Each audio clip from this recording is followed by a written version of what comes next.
একটা লোক বাজার থেকে খুব জোরে দৌড় মারছে। লোকেরা জিজ্ঞেস করলো দৌড়াও কেন? কয় ভাই মানির মান আল্লাহই রাখে। কয় কেমন? কয় বাবা আর আমি দুইজনে গেছিলাম বাজারে, বাজারের মানুষেরা আমার বাপেরে ধরিয়া জুতা দিয়ে এমন পিটাইলো, আমি আরামসে নিরাপদে চলে আসছি, আমারে কেউ কিছু করতে পারে না, মানির মান আল্লাহই রাখে। ওর বাপের জুতা দিয়ে পিটায় আর মানির মান আল্লাহ রাখে।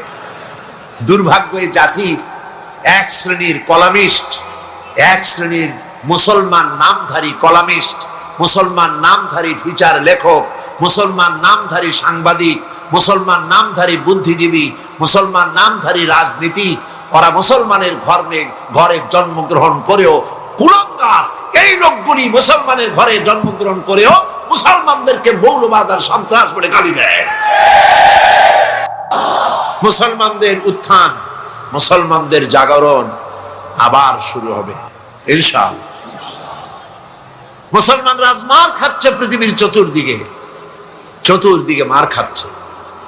আমি দেখতে পাচ্ছি, আমার ধারণা ছিল যে আফগানিস্তানে যে ঘটনা ঘটলো, এই ঘটনার দ্বারা আল্লাহ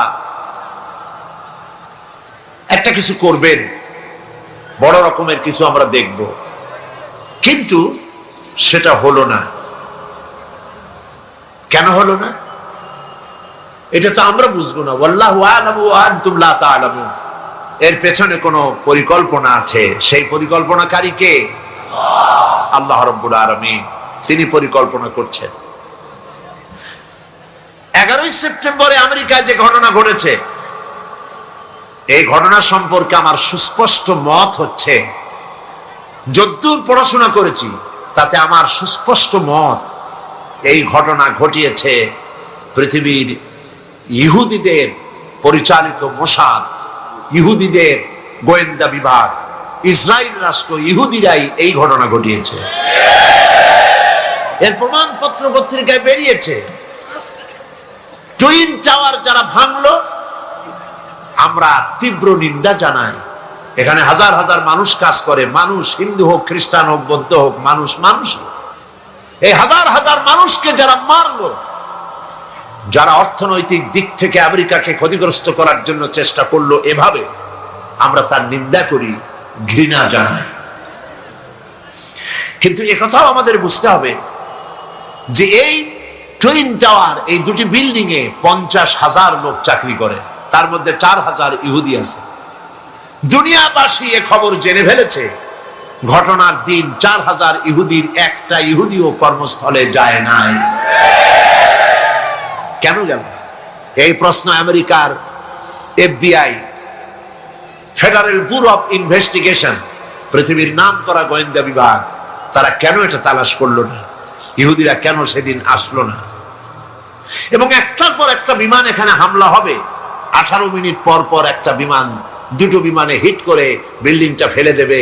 এইটা পূর্ব পরিকল্পিত না হলে পরে চতুর্দিকে ক্যামেরা ফিট করে ছবি ধারণ করলো কিভাবে? এগুলি বিশ্লেষকগণ চিন্তা ভাবনা করছে। মানুষ সব মাথা খারাপ না, কিছু বুদ্ধিমান মানুষ পৃথিবীতে এখনো আছে। সুতরাং কাজটি ইহুদিরা করেছে। কেন করেছে? কারণ হলো সমাজতন্ত্রের পতনের পর পুঁজিবাদী শোষণ থেকে বাঁচার জন্য পৃথিবীর নিগৃহীত, নির্যাতিত মানবতার জন্য খোলা ছিল কেবলমাত্র ইসলাম, শুধুমাত্র ইসলাম। সেই ইসলামের দিকে মানুষ যাতে আসতে না পারে, সেই জন্য ইসলাম আর মুসলমানদেরকে মিডিয়ার মাধ্যমে প্রচার করানো হলো সন্ত্রাস আর মৌলবাদ। ইসলাম মানি সন্ত্রাস, মুসলমান মানি মৌলবাদী। এই দেশের মানুষেরা দুর্গা পূজার ক্ষতি করতে যায় নাই। আমরা 1000 বার বলেছি, এদেশের হিন্দু, মুসলমান, খ্রিস্টান, বৌদ্ধ সব সম্প্রীতি নিয়ে বসবাস করবে এই দেশে। আমি আমার এলাকা পিরোজপুরে আমার DCSP কে ডেকে বলেছি, যদি আমার দেশে সাম্প্রদায়িক সম্প্রীতি বজায় রাখতে হবে, মায়ের পেটের ভিতরে সন্তান থাকে যেমন নিরাপদ, আমার এলাকার ভিতরে অমুসলিম ভাইয়েরা থাকবেন সেভাবে নিরাপদ। কোন মানুষ যদি অমুসলিমদের গায়ে হাত দেয়, জুলুম করে, অত্যাচার করে, লাইট পোস্টের সাথে ঝুলাইয়া সারাদিন পিটাবেন, যাতে করে 1 মাসের ভিতরে বাপের নাম মনে না আসে। আমার দেশের মতো জায়গায় থেকে যদি আপনাদের মজা না লাগে, শান্তি না পান, তাহলে এমন নিরাপত্তার জায়গা, এরকমের শান্তির জায়গা, সাম্প্রদায়িক সম্প্রীতির জায়গা আর একটা কোথায় আছে আপনি আমাকে দেখান। হিন্দু নেতৃবৃন্দ যারা বলছেন অসভ্য বর্বরের রাজত্ব চলছে, তাহলে হিন্দুস্তানকে আপনারা কি বলবেন? 1947 সনে ভারত, আমরা ব্রিটিশ থেকে স্বাধীন হলাম। 1947 থেকে শুরু করে 2002 সাল পর্যন্ত বাংলাদেশে কোনো সাম্প্রদায়িক দাঙ্গা হয় নাই। একথা ঠিক না বেঠিক? একথা সত্য কিনা? একবারের জন্য হয় নাই। আর তোমার হিন্দুস্তানে 1947 থেকে 2002 সাল পর্যন্ত 4000 বার সাম্প্রদায়িক দাঙ্গা হয়েছে। তাদের উপরে জুলুম করবে না, অত্যাচার করবে না। সংখ্যাগরিষ্ঠ মুসলমানেরা সংখ্যালঘু মুসলিমদের উপরে যদি কোনো নির্যাতন করে, জুলুম করে, কিয়ামতের দিন আমি নবী মুহাম্মদ রাসূলুল্লাহ সাল্লাল্লাহু আলাইহি ওয়াসাল্লাম মুসলমানদের বিরুদ্ধে অমুসলিমদের পক্ষ সমর্থন করে সংখ্যাগরিষ্ঠ মুসলমানদের বিরুদ্ধে আল্লাহর দরবারে মামলা দায়ের করব। এ হলো ইসলাম। সুবহানাল্লাহ। এর নাম ইসলাম। কই আমার দেশে, ভারতে, ওই কলকাতায় 7ম সংসদে এই বক্তব্য আমি রেখেছিলাম। সেখানে আজান দেওয়া বন্ধ করেছিল মাইকে। শুনছেন আপনারা পত্রিকায়? আজান দেওয়া বন্ধ কেন? শব্দ দূষণ হয়, আজান দিলে শব্দ দূষণ হয়। কপাল পোড়া। আমি পার্লামেন্টে বলছি আজানে শব্দ দূষণ হয়, সেই জন্য মাইকে আজান দেওয়া হয় না। আমার দেশে তো 1 কোটি অমুসলিম আছে। এই 1 কোটি অমুসলিমরা যখন ঢোলে বাড়ি দেয়, তখন তো আমরা বলি না যে আমাদের শব্দ দূষণ হয়, আমাদের আজানের ক্ষতি হয়, আমাদের নামাজের ক্ষতি হয়। আমরা কি বলি? আমার ঢাকায়, বরিশালে, পিরোজপুরে দুর্গাপূজার সময় রাস্তা বন্ধ করে দিয়ে মাইক লাগায় গান বাজনা করা হয় 10 দিন। সিলেটে হয় না? হয় কিনা? আজানের সময় মাইক বাজায়, গান দেয়, বাজনা হয়। কোন মুসলমান গিয়ে বলছে না তোমরা বাজাইতে পারবে না? বলেন, বলেছে? এর থেকে শান্তির জায়গা কোথাও আছে? আমি স্পষ্ট করে বলতে চাই, পৃথিবীতে বাংলাদেশের মতো সাম্প্রদায়িক সম্প্রীতির দেশ আর নাই। অরাজকতা সৃষ্টি করার জন্য তারা এই সমস্ত নেতৃবৃন্দকে সামনে এনে আজে বাজে কথা বলে বাংলাদেশের সাম্প্রদায়িক সম্প্রীতি বিনষ্ট করে বিশ্বের দরবারে বাংলাদেশের মর্যাদা ক্ষুণ্ণ করতে চায়, কিন্তু এই চেষ্টা তাদের ব্যর্থ হতে বাধ্য। এশিয়ার তেল সম্পদ আসল টার্গেট, কিন্তু আল্লাহ পাকের চাইতে শক্তিশালী পৃথিবীতে আকাশেও কেউ নাই, জমিনেও কেউ নাই। তুমি যত বুদ্ধি করবা, যতই শক্তি ক্ষমতা দেখাবা, আল্লাহ পাকের সামনে কিছুই কুলাবে না। ঘটনা অন্যরকম ঘটতেছে, অন্যরকম ঘটতেছে। কিরকম? আমেরিকা বিশাল দেশ। আমি আমেরিকার 22টা স্টেট সফর করেছি। বিশাল দেশ। কয়েকটা দেশ নিয়ে একটা মহাদেশ হয়, আর আস্তা আমেরিকা একটা মহাদেশ নিয়ে একটা দেশ। আমি আমাদের দেশটা কট্টুর দেখেন।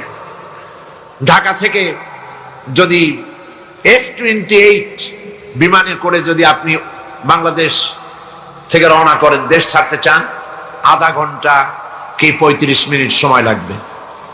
DC-10 যদি ওঠেন তাহলে 20 মিনিটের মধ্যে বা আধা ঘন্টার কাছাকাছি সময় দেশ শেষ হয়ে যাবে। যদি আপনি ফাইটারে ওঠেন, মাত্র 9 থেকে 11 মিনিটের মধ্যে বাংলাদেশ শেষ হয়ে যাবে। এই হলো আমার দেশ। আমেরিকা একটা দেশ। নিউ ইয়র্ক থেকে প্লেনে চড়েছি ক্যালিফোর্নিয়া যাওয়ার জন্য, 7 ঘন্টা সময় লেগেছে। একটা দেশ। একদিকে আটলান্টিক মহাসাগর, আর একদিকে প্রশান্ত মহাসাগর। কি বিশাল দেশ! এই দেশের মানুষগুলি সব বেকুব নয়, পাগল নয়। আফগান নিরীহ এই মুসলমানদের উপরে, দেশগুলির উপরে আক্রমণ এবং একটার পর একটা দেশের উপরে আক্রমণ করার পরিকল্পনা দেখে সেখানকার লোকেরা চিন্তা ভাবনা করছে, কেন মুসলমানদের উপরে আক্রমণ হচ্ছে, বিষয়টা কি? এরা কি মৌলবাদ, কি সন্ত্রাস, টেররিস্ট শুধু মুসলমান, শুধু ইসলাম, আর কিছু নাই পৃথিবীতে? কেন? কারণটা কি? তারা খোঁজ করা শুরু করেছে, ইসলাম জানার চেষ্টা করছে। আমাদের কাছে রিপোর্ট এসেছে, ইসলামী বইপত্র, কোরআন শরীফ আর ইসলামী বইপত্র আমেরিকায় দেধারসে বিক্রি হচ্ছে, আগের তুলনায় 50 গুণ বিক্রি বেশি হচ্ছে। এবং 11 সেপ্টেম্বরের ঘটনার পর থেকে নিয়ে এই পর্যন্ত আমেরিকান খ্রিস্টান মুসলমানদের ইসলাম গ্রহণ করার হার 4 গুণ বেড়ে গেছে। ঠেকাবে কি করে? আল্লাহর নূর, ঠেকাবার উপায় নাই। আবু জাহেল তো চাইছিল মক্কা শরীফেই মুহাম্মদ সাল্লাল্লাহু আলাইহি ওয়াসাল্লামকে ঠেকায় দেবে, পারছে? আল্লামা ইকবাল বলেছেন, মাগরিব কি ওয়াদিও মে गूंजी अदा हमारी, मगरिब की वादियों में गूंजी अदा हमारी, हम था न था किसी से सैल रवा हमारा। প্রাচ্য এবং প্রতীচ্য, পাহাড় এবং পর্বতে, ইথার এবং বাতাসে রণিত, অনুরণিত, ধ্বনিত, প্রতিধ্বনিত হয়ে বিশ্বের চতুর্দিকে ছড়ায় পড়বে আমার আজানের আওয়াজ, কেউ ঠেকাতে পারবে না। ইসলাম বিশ্বের চতুর্দিকে ছড়িয়ে পড়বে, ঠেকাবার উপায় নাই। কয়জন মারবা? এখন পৃথিবীতে 140 কোটি মুসলমান, 140 কোটি মুসলমান, কতগুলি মারবা? তোমরা বললে ডাইরেক্ট জাহান্নাম, আর আমরা ইসলাম প্রতিষ্ঠার রাস্তায় যদি মৃত্যু হয়, শাহাদাত, ডাইরেক্ট আল্লাহর জান্নাত। তোমাদের বেঁচে থাকাও বরবাদ, মরে যাওয়াও বরবাদ। আর ইসলামের পথে যারা, তাদের বাঁচাও আল্লাহ পাকের রহমত, আর মরে যাওয়াও রহমত। সেই জন্যে ইসলামের পক্ষে আজ সারা বিশ্ব ইসলামের বিপক্ষে কাজ করছে, আর মুসলমানদেরকে এই সময় ইসলামের পক্ষে টিকে থাকতে হবে, ইসলামকে জানতে হবে, বুঝতে হবে, ইসলামের উপরে টিকে থাকতে হবে। তাহলেই আমাদের বিজয় অতি সন্নিকট। আমার তো মনে হয় আর বেশি দেরি লাগবে না, ইসলামের বিজয়ের একটা সময় এসে গেছে ইনশাআল্লাহ। মায়ের যখন প্রসব যন্ত্রণা শুরু হয়, তখন বোঝা যায় বাচ্চা হইতে আর সময় লাগবে না। ঠিক কিনা? ঠিক কিনা? আজ পৃথিবীর প্রসব যন্ত্রণা শুরু হয়েছে, তাম পৃথিবীর চতুর্দিকে মুসলমানদের উপরে জুলুম অত্যাচার শুরু হয়েছে। এই জুলুম অত্যাচারের মধ্য দিয়ে আগামীকাল যে সূর্য উদিত হবে, সেই সূর্য হবে ইসলামের জন্য, আল্লাহর দ্বীনের জন্য, মুসলমানদের জন্যই সেটা হবে। তামাম পৃথিবীর বুকে আল্লাহর দেওয়া বিধান ও কোরআনের রায় কায়েম হওয়ার জন্য সময় আর বেশি দূরে নয়। এজন্য মুসলমানদেরকে ঐক্যবদ্ধ হয়ে নবীর পথ ধরতে হবে, নবীর রাস্তা ধরতে হবে। আল্লাহ পাক নবীকে যে উদ্দেশ্যে পাঠাইছেন, কোরআন যে উদ্দেশ্যে নাজিল করেছেন, সেই উদ্দেশ্য ধরে আমরা যদি জীবন চালাতে পারি, আল্লাহর রহমত আমরা লাভ করতে পারবো। আল্লাহ পাক আমাদেরকে, আল্লাহ পাক বলেছেন কোরআনে কারীমের মধ্যে, ওয়া কানা হাক্কান আলাইনা নাসরুল মুমিনিন। আল্লাহ রাব্বুল আলামিন বলেন, মুমিনদেরকে সাহায্য করা আমি আল্লাহর জন্য ওয়াজিব। সুবহানাল্লাহ বলেন, মুমিনদেরকে সাহায্য করা আমি আল্লাহর জন্য ওয়াজিব। মুসলমান বেশি হওয়া লাগবে, সৈন্য সংখ্যা বেশি হতে হবে, অস্ত্র বেশি হতে হবে। আল্লাহ পাক এগুলি বলেননি। অস্ত্র লাগবে, এটা ঠিক, অস্ত্র লাগবে। কিসের জন্য? দিন প্রতিষ্ঠার জন্য। কেউ যদি আমাদের মারে, তাহলে আমরা তো আর বসে বসে আঙ্গুল চুষতে পারবো না। কি বলেন, ঠিক কিনা? এই জন্য জিহাদে আল্লাহর মদদ পাওয়া যায়। মুসলমানেরা আল্লাহর দেওয়া বিধান কায়েমের জন্য যদি চেষ্টা চালায়, আল্লাহ পাক বলেছেন, ওয়ালা তাহিনু ওয়ালা তাহজানু ওয়া আনতুমুল আ'লাউনা ইন কুনতুম মুমিনিন। কোনো ভয় নাই, কোনো চিন্তা নাই। যদি মুমিন হও আমি আল্লাহ তোমাদেরকে জয়ী করব। সুবহানাল্লাহ।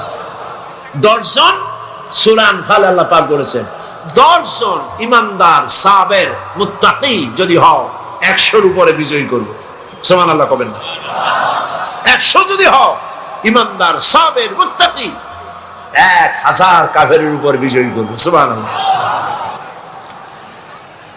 আল্লাহ পাক আজও তার রহমত নিয়ে আসেন আমরা যদি মুমিন হই।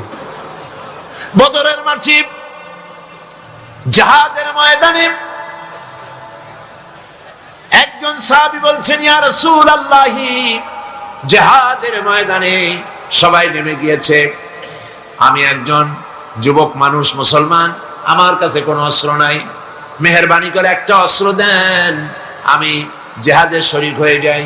হুজুর বললেন, আমার কাছে অস্ত্র নাই। তিনি বললেন, ইসলামের এই প্রথম জিহাদে আমি কি করে নীরব দর্শকের ভূমিকা পালন করি, যা পারেন তাই দেন আপনার হাত দিয়া। নবীজি এদিক ওদিক তাকায়া একটা শুকনা খেজুরের ডাল পেলেন, শুকনা খেজুরের ডালটা ধরাই দিলেন সাহাবীর হাতে। সাহাবী বলেন, নবীজির হাতের দেওয়া শুকনা খেজুরের ডাল দিয়া জিহাদের ময়দানে ঝাঁপিয়ে পড়লাম। ধারালো তরবারি দিয়ে আঘাত করলে যেমন কাম হয়, নবীর দেওয়া শুকনা খেজুরের ডাল দিয়ে আঘাত করার সঙ্গে সঙ্গে কাফের দ্বিখণ্ডিত হয়ে পড়তে লাগলো। কবি বলছেন, ফিজাই বদরি পয়দা কুন ফেরেশতে তেরি নুসরত কো, ফিজাই বদরে পয়দা কুন ফেরেশতে তেরি নুসরত কো, উতর সকতে গর্দু সে কতর অন্দর কতর আব্বি। বদরের মুসলমানের মতো ঈমান আজও যদি তোমাদের ভিতরে থাকে, আল্লাহ রাব্বুল আলামিন কাতারে কাতারে ফেরেশতা তোমাদের সাহায্যের জন্য নামায়া দিবে।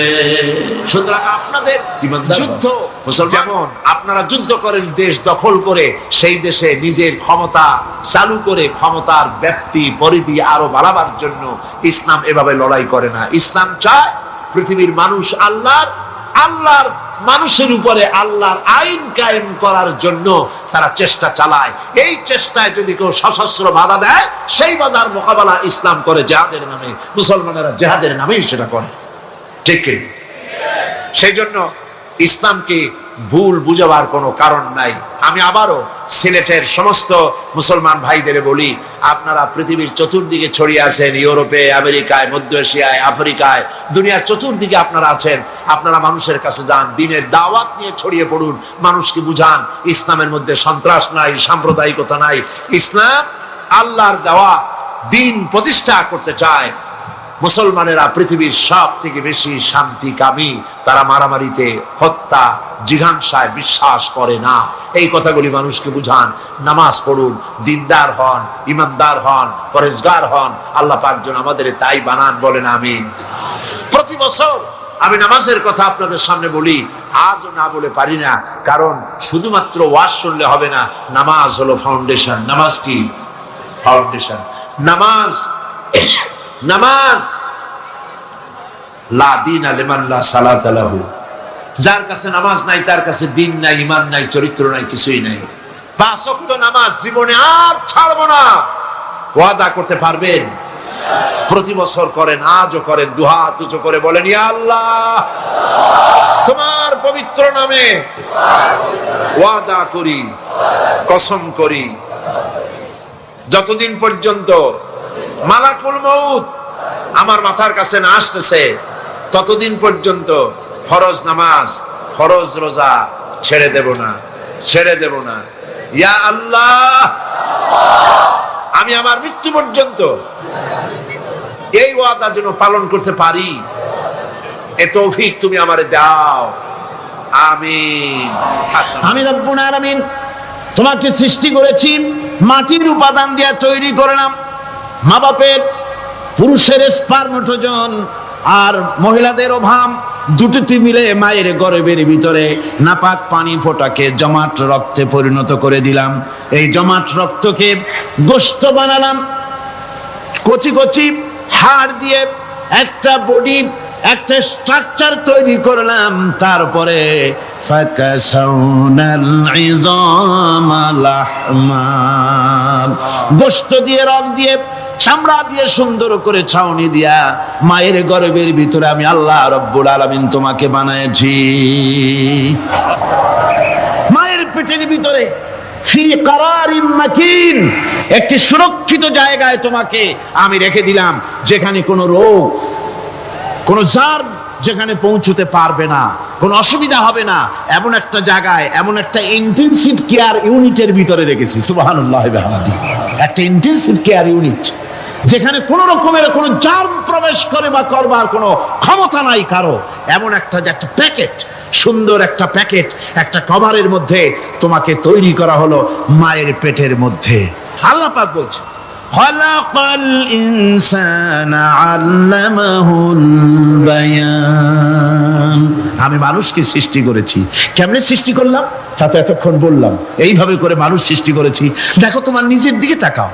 ফালয়ানজুরিল ইনসানু মিম্মা খুলিক, কিভাবে মানুষ তোমাকে সৃষ্টি করা হলো একবার তাকায় দেখো, তোমার শরীরের দিকে একটু তাকায় দেখো তো কেমনে আমি বানাইলাম, কিভাবে তৈরি করলাম, লক্ষ্য করো।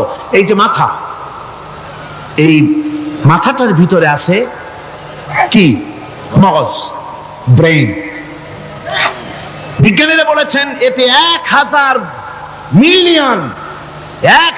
মিলিয়ন নার্ভ সেলস আছে এর মধ্যে। 1000 মিলিয়ন নার্ভ সেল। সেল হচ্ছে CELL, সেল। সেল মানে কোষ। এই 1000 অনুভূতি কোষ, 1000 মিলিয়ন অনুভূতি কোষ রয়েছে মাথার ভেতরে। মস্তিষ্কের এসব কোষগুলি, এসব সেলগুলি, তার মধ্যে আবার আছে নার্ভ ফাইবার, অর্থাৎ সূক্ষ্ম সূক্ষ্ম নার্ভ সুতা সমগ্র শরীরের মধ্যে তা ছড়িয়ে দেওয়া আছে। এই সূক্ষ্ম সুতার মাধ্যমে ঘন্টায় 70 মাইল বেগে শরীরের প্রত্যেকটা অঙ্গ প্রত্যঙ্গের খবর মস্তিষ্কের মধ্যে চলে যায়। সুবহানাল্লাহ ওয়া বিহামদিহি। আপনার পায়ে যদি কাটা ফোটে, শরীরে যদি ব্যথা লাগে, ঘন্টায় 70 মাইল বেগে সূক্ষ্ম সূক্ষ্ম যে তারগুলি আল্লাহ দিয়েছেন, ওই তারের মাধ্যমে আপনার মাথায় চলে যায়। মস্তিষ্কে গেলে পরে তড়িৎ গতিতে সিদ্ধান্ত হয় কাটা তুলতে হবে, অথবা একটা সাপ দেখেছেন, সাপ প্রথম চোখ দিয়ে দেখলেন, চোখ, এই চোখের ভিতরে আপনার 130 মিলিয়ন লাইট রিসেপ্টর আছে, অর্থাৎ বিভিন্ন দৃশ্যকে, ছবিকে ক্যাচ করার মতো 130 মিলিয়ন লাইট রিসেপ্টর গ্রহণযোগ্য মেশিন রয়েছে চোখের ভিতরে। চোখ দিয়ে সাপ দেখলেন, চোখের ভিতরে রয়েছে আবার অসংখ্য তার। এই অসংখ্য তার ব্রেনের সঙ্গে জুড়ে দেওয়া আছে। চোখ সাপ দেখলো, 70 মাইল বেগে প্রতি ঘন্টায় এই খবর তড়িৎ প্রবাহের মতো মস্তিষ্কের ভেতরে চলে গিয়েছে। মস্তিষ্ক সঙ্গে সঙ্গে ডিসিশন দিচ্ছে, দৌড় মারো, অথবা লাঠি হাতে নাও, অথবা যে কোনো একটা পজিশন তাকে সাথে সাথে সিদ্ধান্ত দিয়ে দিচ্ছে। জোরে বলেন সুবহানাল্লাহ। এই অনুভূতি শক্তি যদি আল্লাহ পাক না দিতেন মানুষের শরীরে, পায়ের মধ্যে পাথর ঢুকলে, কাঁটা তো কাঁটা, পাথর ঢুকলেও টের পাইতাম না। আল্লাহ পাক এই ব্যবস্থা করে দিয়েছেন মস্তিষ্কের মধ্যে এতগুলি সেল, প্রত্যেকটা সেলের আলাদা আলাদা কাজ। সুখ, দুঃখ, ভালোবাসা, মোহাব্বত, আনন্দ, স্বাদ ইত্যাদি জিনিসের অনুভূতি মস্তিষ্কের ভেতর থেকেই হয়। এখানে সেগুলি রেখে দেওয়া হয়েছে। তারপরে রয়েছে এই মস্তিষ্কের ভেতরে মেমোরি, স্মৃতি, স্মৃতি শক্তি। দেখুন এই যে টেপ রেকর্ডারে ওয়াজগুলি রেকর্ড হচ্ছে, তাফসীর রেকর্ড হচ্ছে। কিছুদিন পর ওই রেকর্ডের উপরে আরেকটা কথা যদি উঠান, তাহলে প্রথম কথা থাকবে? প্রথম গান বা ওয়াজ থাকবে? নষ্ট হয়ে যাবে। কিন্তু আল্লাহ রাব্বুল আলামিন আপনার আমার মাথার ভিতরে এমন এক ফিতা দিয়ে দিয়েছেন, এমন একটা মেমোরি ফিতা দিয়েছেন, যেই ফিতার ভিতরে হাজার হাজার, লক্ষ লক্ষ, কোটি কোটি সমস্ত কথাগুলি ধরবে, আপনি মুখস্থ করতে পারবেন। আগে যা মুখস্থ করেছেন, পরে মুখস্থ করলে পরে আগেরটা মুছে যাবে না। সুবহানাল্লাহ ওয়া বিহামদিহি। কি সুন্দর করে মস্তিষ্কের ভেতরে এই মেমোরি শক্তিকে আল্লাহ পাক তৈরি করে দিয়েছেন। চিন্তা করলে মাথা নত হয়ে যাবে আল্লাহর দরবারে। আল্লাহ পাক বলছেন এই জিনিস আমি তোমার মাথার মধ্যে রেখেছি। দেখুন মানুষ কত কথা বলে, কত বই পড়ে, মানুষের মাথায় যত কথা আছে সব কথা যদি লিপিবদ্ধ হয় ভলিউম ভলিউম হয়ে যাবে, যা একটা লাইব্রেরিতে ধরা সম্ভব নয়। অর্থাৎ আপনার মাথাটা হচ্ছে একটা বিশ্বকোষ, আপনার মাথাটা হচ্ছে একটা বিরাট বিশ্বজোড়া লাইব্রেরি। জোরে কোন সুবহানাল্লাহ।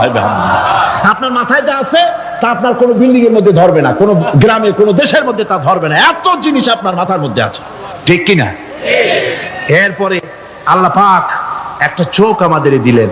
আল্লাহ রাব্বুল আলামিন বলেন, আলাম নাজআল লাহু আইনাইনি ওয়া লিসানান ওয়া শাফাতাইন ওয়া হাদাইনাহুন নাজদাইন। আমি কি তোমাদেরকে দুটি চক্ষু আর জিহ্বা, আর তোমাদেরকে আমি কি তোমাদের দুটি চক্ষু, দুটি ঠোঁট আর জিহ্বা কি আমি তোমাদের দেই নাই, যা দিয়া তোমরা দেখতে পাও, যা দিয়া তোমরা অনুভূতি, মাথার ভিতরে অনুভূতি জাগে? এই যে দুটো চোখ দিলাম, সুবহানাল্লাহ, সুবহানাল্লাহ বলেন। কিন্তু আল্লাহ রাব্বুল আলামিন আপনার আমার কপালের নিচে 1 থেকে 3 ইঞ্চির ভিতরে এমন দুইটা ফিল্ম বক্স তৈরি করে দিয়েছেন, যা দিয়ে তাকাবেন আপনি কোটি কোটি মানুষ দেখবেন, পাহাড় দেখবেন, সমুদ্র দেখবেন, সূর্য দেখবেন, চন্দ্র দেখবেন। এত কিছু দেখার পরেও চোখের ভিতরে আরো খানিকটা জায়গা ফাঁকা থেকে যায়। কি বিরাট নিয়ামত এই চোখ আল্লাহ পাক আমাদেরকে দান করেছেন। এই চোখকে হেফাজতের জন্য আবার চোখের উপরে সানসেট তুলে দেওয়া আছে, সানসেট ভুরু আল্লাহ ভুরু লাগায় দিয়েছেন, নিচে একটু হাড় জায়গায় দিয়েছেন, উপরে সানসেট, ভেতরে চোখ, যাতে করে বল এসে লাগলে পরে চোখটা গলে না যায়, আছাড় খেলে পরে চোখটা গলে না যায়, চোখটাকে সেফ সাইডে রেখে দিয়েছেন আল্লাহ পাক সুবহানাহু ওয়া তাআলা। আল্লাহ পাকের কাছে শুকরিয়া তো আদায় করলাম না, আদায় করি। আসুন পড়ি আমরা সবাই, আলহামদুলিল্লাহি রাব্বিল আলামিন। আল্লাহ পাক বলেন, আলাম নাজআল লাহু আইনাইনি ওয়া লিসানান ওয়া শাফাতাইন। জিহ্বা দিলাম আমি তোমাকে, এই জিহ্বার ভিতরে 3000 আস্বাদন স্তর আছে। বিজ্ঞানীরা বলেছেন একটা জিহ্বার মধ্যে 3000 আস্বাদন স্তর আছে। প্রত্যেকটা স্তরের সাথে মস্তিষ্কের সাথে তার লাগানো আছে। জিহ্বায় সব জিনিসের টেস্ট নেবেন আর তার অনুভূতি, তার স্বাদটা ওখানে টের পাবে মস্তিষ্কের ভেতরে। এই জিহ্বা আল্লাহ পাক দান করে দিলেন মুখের মধ্যে, সুবহানাল্লাহ বিহামদিহি। সব রকমের স্বাদ পান না একরকম? জিলাপির স্বাদ একরকম, রসগোল্লার স্বাদ আর এক রকম, ছানার স্বাদ আর এক রকম, বেলের স্বাদ একরকম, তালের স্বাদ আর এক রকম, মুরগির স্বাদ একরকম, খাসির স্বাদ আর এক রকম, লোট্টা ফিশের স্বাদ একরকম, শুটকির স্বাদ আর এক রকম, কোরাল মাছের স্বাদ আর এক রকম, শাকের স্বাদ আর এক রকম। হাজার হাজার খাদ্য দ্রব্যের স্বাদ এক জিহ্বা দিয়ে আল্লাহ রাব্বুল আলামিন নেওয়ার তৌফিক দিলেন। খালাকাল ইনসান, কি সুন্দর করে মানুষ বানালাম। দেখিস না, শুকরিয়া আদায় করিস না, এগুলি দেখবি আর শুকরিয়া আদায় করবি কি সুন্দর করে আমি আল্লাহ তোমাকে সৃষ্টি করেছি। শুধু তাই নয়, আল্লাহ পাক বলেন, ইয়া আইয়ুহাল ইনসানু মা গাররাকা বিরাব্বিকাল কারীম। ও মানুষ, কোন জিনিস তোমাকে ধোকায় ফেলে দিল তোমার মহান প্রভুর ইবাদত থেকে, গোলামি থেকে? কোন জিনিস তোমারে ধোকায় ফেলে দিল? কেন ধোকায় পড়ে গেলে? আল্লাহ রাব্বুল আলামিন তাই বলেন, ইয়া আইয়ুহাল ইনসানু মা গাররাকা বিরাব্বিকাল কারীম। কোন জিনিস তোমাকে ধোকায় ফেলে দিল ওই মহান আল্লাহ রাব্বুল আলামিনের ইবাদত থেকে? আল্লাহ রাব্বুল আলামিন তিনি বলছেন, আমি মানুষ সৃষ্টি করেছি, খালাকাল ইনসানা আল্লামাহুল বায়ান। মানুষ সৃষ্টি করেছি, শুধু মানুষকে সৃষ্টি করি নাই, আমি আবার তার জোড়াও তৈরি করে দিয়েছি। মানুষ একা একা না, পৃথিবীতে সব জোড়ায় জোড়ায় তৈরি করেছি। উদ্ভিদের মধ্যে জোড়া তৈরি করেছি, প্রাণী জগতের মধ্যে জোড়া তৈরি করেছি। এই দুনিয়ার ভিতরে যা কিছু আছে, উদ্ভিদ হোক আর মানুষ হোক, প্রাণী জগৎ হোক, সবগুলিকে আমি আল্লাহ জোড়া বানাইছি, জোড়ায় জোড়ায় নর এবং নারী সবগুলির মধ্যে করে দিয়েছি।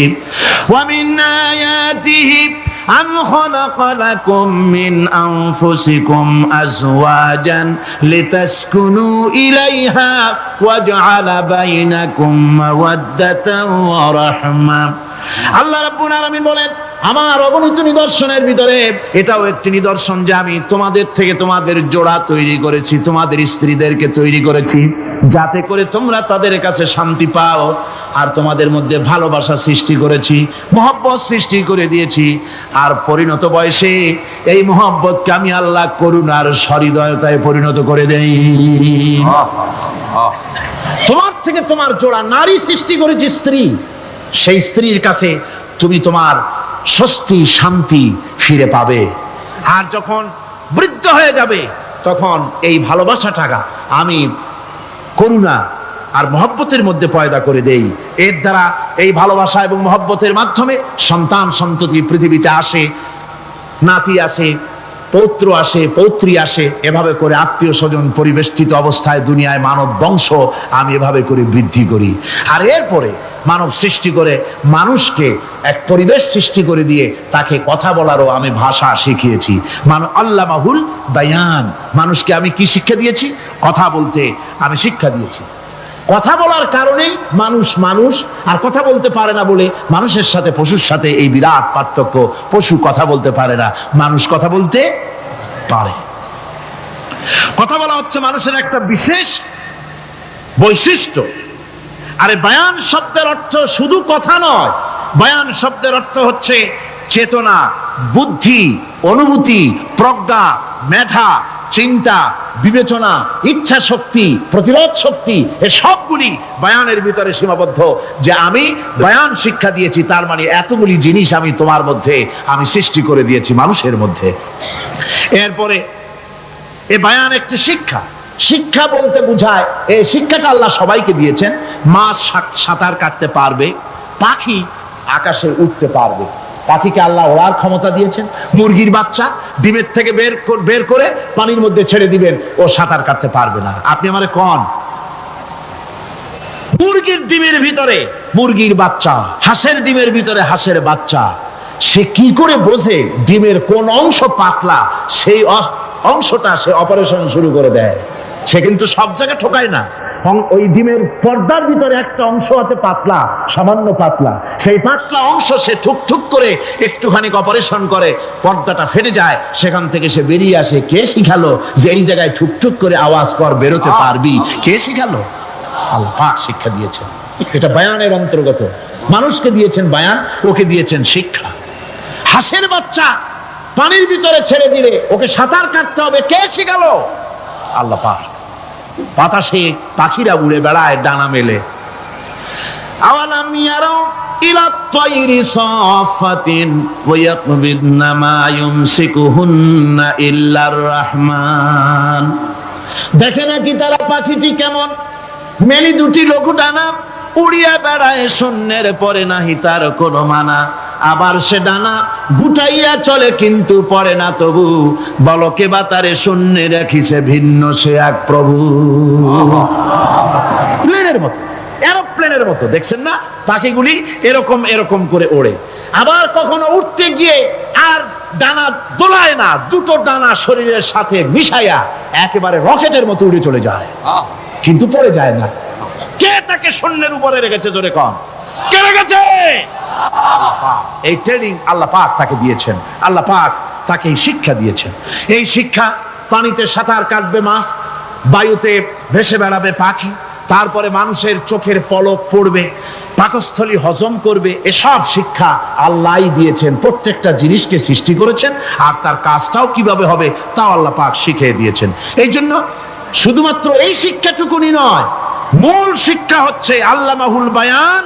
এর আসল অর্থ হলো মানুষের জ্ঞানের পূর্ণতার জন্য আল্লাহ পাক বায়ান দিয়েছেন। সে বায়ান হচ্ছে কোরআনে কারীম। সে বায়ান কি? কোরআন। এই কোরআন হচ্ছে মানুষের জ্ঞানের পূর্ণতা।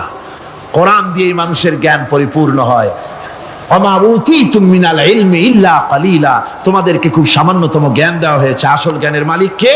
আল্লাহ সুবহানাহু ওয়া তাআলা। আল্লাহ রাব্বুল আলামিন বলেন, আশ-শামসু ওয়াল কমারু বিহুসবানি ওয়ান নাজমু ওয়াশ-শাজারু ইয়াসজুদান। সূর্য এবং চন্দ্র একটা বিরাট একটা হিসাবের অনুসরণে বাধ্য। সূর্য আর চন্দ্র একটা হিসাবের অনুসরণে বাধ্য, এর ব্যতিক্রম হওয়ার কোনো উপায় নাই। সূর্য এবং চন্দ্র তার আপন আপন কক্ষপথে ঘুরবে, ইচ্ছে মাফিক সূর্য চন্দ্র ঘুরতে পারবে না। রাত 12টার সময় সূর্য এসে বলতে পারবে না বেটা রাত আমি এখন উদিত হব, পারবে? পারবে না। দিনের দুপুরের সময় রাত এসে মাথা চালা দিয়ে জাগাতে পারবে না, দিন সরে যা আমি এখন সবটাকে রাত বানাই দেব, পারবে না। চন্দ্র এবং সূর্য একটা নির্ধারিত একটা হিসাবের অনুসরণে তারা রয়েছে, আর এই হিসাবের নিয়ম, কঠোর হিসাবের নিয়মতান্ত্রিকতার ভেতরে থাকার কারণেই মানুষের জন্য চন্দ্র, মাস, বছর ইত্যাদি গণনা মানুষের জন্য আল্লাহ সহজ করে দিয়েছেন। আল্লাহ পাকের নবীর কাছে জিজ্ঞাসা করা হচ্ছে, ওয়ায়াসআলুনাকা আনিল আহিল্লাম, ও নবী আপনাকে প্রশ্ন করা হয় চাঁদ সম্পর্কে। কাফেররা প্রশ্ন করেছে চাঁদের ক্রমবর্ধমান ক্রমহ্রাস কেন, চাঁদ বাড়ে কেন, কমে কেন, আপনারে জিজ্ঞাসা করা হয়, আপনি জবাবে বলুন কুল হিয়া মাওয়াকিতু লিন্নাস, বলুন এ চাঁদ হচ্ছে মাস, দিন, বছর গণনা করার জন্য, গোটা পৃথিবীবাসীর জন্য আমি একটা স্থায়ী ক্যালেন্ডার আকাশে ঝুলায় রাখছি। জোরে কোন সুবহানাল্লাহ। বিনা পয়সার ক্যালেন্ডার কে ঝুলায় রাখছেন? আল্লাহ সুবহানাহু ওয়া তাআলা, তিনি ঝুলিয়ে রেখেছেন এই ক্যালেন্ডারকে। আর এই চন্দ্র সূর্য নিজের ইচ্ছা মাফিক চলতে পারে না। আল্লাহ পাক কোরআনে কারিমে বলেছেন, বৃক্ষরাজি সব সেজদায় রত। তারা সেজদা দেয় কারে? কারে সেজদা দেয়? চাঁদ সেজদা করে কাকে? সূর্য করে কাকে? গাছপালা করে কারে? আল্লাহ পাককে সেজদা করে সবাই। সমস্ত সৃষ্টি জগতের কাজ হলো তিনটা। সৃষ্টি জগতের কাজ কয়টা? তিনটি কাজ। একটা কাজ হচ্ছে সৃষ্টি জগৎ মহান আল্লাহর উদ্দেশ্যে সিজদা করবে, তার হামদ করবে, তার তাসবিহ করবে। তিনটা কাজ, সিজদা করবে, হামদ করবে, তাসবিহ করবে। এই তিনটা কাজ হচ্ছে সৃষ্টি জগতের। গোটা পৃথিবীর সবকিছু আল্লাহ পাককে সিজদা করছে। কোরআনে কারীমে রব্বুল আলামিন বলেন, وَلِلَّهِ يَسْجُدُ مَنْ فِي السَّمَاوَاتِ وَالْأَرْضِ طَوْعًا وَكَرْهًا وَظِلَالُهُمْ بِالْغُدُوِّ وَالْآصَالِ। আল্লাহ পাক বলেন, আকাশে যা কিছু আছে, জমিনে যা কিছু আছে, সব কিছু আমার সেজদা করে। এমনকি গাছগুলি, গাছও আমার সেজদা করে। গাছগুলি সকাল বেলায় গাছের ছায়া সকাল বেলায় আর বিকাল বেলায় নিজের ছায়া লম্বা করে দিয়ে আমার সামনে সেজদায় পতিত হয়ে যায়। গাছগুলি আমাকে সেজদা করে, তারকা সমূহ, চন্দ্র সূর্য সব আমাকে সেজদা করে। ওয়ালিল্লাহি ইয়াসজুদু মা ফিস সামাওয়াতি ওয়া মা ফিল আরদ মিন দাব্বাতিন ওয়াল মালাইকাতু ওয়া হুম লা ইস্তাকবিরুন। আকাশ এবং জমিনে যা কিছু আছে আমার সিজদা করে। আমার সিজদা থেকে কেউ অহংকার করে না, অহমিকতা করে না। আমার সিজদা থেকে কেউ ফিরে যায় না, সবাই আমাকে সিজদা করে। সুতরাং ও মানুষ, আমার দরবারে সিজদায় মাথা নত করে দাও। সবগুলি আমার সামনে সিজদা করতেছে। আলাম তারা আন্নাল্লাহা ইয়াসজুদু লাহু মান ফিস সামাওয়াতি ওয়া মান ফিল আরদ ওয়াশ-শামসু ওয়াল কামারু ওয়ান নুজুমু ওয়াল জিবালু ওয়াশ-শাজারু ওয়াদ-দাওয়াবু ওয়া কাসীরুম মিনান নাস। আল্লাহ পাক বলছেন, আকাশ এবং জমিনে যা আছে সব আমাকে সেজদা করছে। চাঁদে, সূর্যতে, গাছপালায়, পাহাড় পর্বতে, সবকিছু, সমস্ত প্রাণী জগৎ পর্যন্ত, চতুষ্পদ জন্তুগুলি পর্যন্ত আমি আল্লাহকে সেজদা করে। সুবহানাল্লাহ। আমার বন্ধুগণ, এরপরে সর্বশেষ আমি শেষ করে এনেছি আর মাত্র দুটি আয়াত আপনাদের সামনে বলে আমরা যাব আকর্ষণীয় মুনাজাতের দিকে ইনশাআল্লাহ। সবাই বলেন ইনশাআল্লাহ। প্রিয় ভাইয়েরা, মুনাজাত করব আমি। মুনাজাতের আদব হলো বসা। যত মুসলমান যেখানে আছেন, এত বড় মুনাজাত জীবনে আরেকটা পাবো কোনো নিশ্চয়তা নাই। কথা ঠিক কিনা? যাদের কিসমত খারাপ কেবল তারাই মুনাজাতে শরীক হইতে পারবে না, আর যাদের কপাল ভালো তারা তো পারবেই। রাস্তা বন্ধ করে দিন, যারা রাস্তায় দাঁড়াইছেন এতক্ষণ রাস্তায় বসে পড়েন। রাস্তায়, গাছে, ছাদে, যিনি যেখানে আছেন সব বসে যাবেন। আল্লাহুম্মা আমিন। রব্বানা ظلمنا أنفسنا وإن لم تغفر لنا وترحمنا لنكونن من الخاسرين সবাই পড়ুন ربنا ظلمنا أنفسنا وإن لم تغفر لنا وترحمنا لنكونن من الخاسرين আয় আল্লাহ রাব্বুল আলামিন লক্ষাধিক জনতার এই বিশাল জনসমুদ্র নিয়ে তোমার দরবারে গভীর রাত্রে হাত তুলেছি আল্লাহ তাআলা 5 দিন ধরে কোরআনের কথা আলোচনা হয়েছে, দরুদ ও সালাম হয়েছে, জিকির আজকার হয়েছে, এর মধ্যে যা ভুল হয়েছে মেহেরবানি করে মাফ করে দাও রব্বুল আলামিন। যে সব আলোচনা, দোয়া, দুরুদ, নামাজ, তেলাওয়াত যা হয়েছে, তুমি খুশি হয়ে মেহেরবানি করে নবী করিম সাল্লাল্লাহু আলাইহি সাল্লামের রূহ মোবারকে পৌঁছায় দাও। तमाम পৃথিবীর মাটির নিচে যত মুমিন মুমিনাত শুয়ে আছেন তাদের আরোয়ার পরে সওয়াব পৌঁছায় দাও রব্বুল আলামিন। এই পৃথিবীর মাটির নিচে তোমার নবীরা যারা শুয়ে আছেন, সাহাবায়ে কেরাম, সিদ্দিকিন, শুহাদা, সালিহিন, আসফিয়ায়ে কেরাম, আউলিয়ায়ে কেরাম যারা শুয়ে আছেন তাদের আরওয়ার পরে সওয়াব পৌঁছায় দাও রব্বুল আলামিন। এই সিলেটের ময়দানে তোমার মাহবুব বান্দা হযরত শাহজালাল রাহমাতুল্লাহ আলাইহি, হযরতে শাহপরান থেকে শুরু করে তোমার মাহবুব বান্দারা যারা শুয়ে আছেন সিলেটের মাটিতে, সকলের রূহের পরে সওয়াব পৌঁছায় দাও। আয় আল্লাহ তাআলা, আমাদের মধ্য থেকে আমাদের মা বাপ যাদের দুনিয়া থেকে জনমের মতো বিদায় হয়ে গেছে, আল্লাহ তাআলা আমাদের মা বাপের কবরগুলিকে জান্নাতের টুকরায় পরিণত করে দাও। রব্বিরহামহুমা কামা রব্বায়ানি সগীরা। সবাই পড়েন রব্বিরহামহুমা কামা রব্বায়ানি সগীরা। কত দোয়া করেছেন, কত আশা করেছেন ছেলে ভালো হবে, ছেলে আল্লাহর খাঁটি গোলাম হবে। আল্লাহ তাআলা এইভাবে বাপ স্নেহ দিয়া যত্ন করে মানুষ করে দুনিয়া থেকে বাড়ি ঘর কিছুই নিলেন না, সব ফালায় থুয়ে বিদায় হয়ে গেল।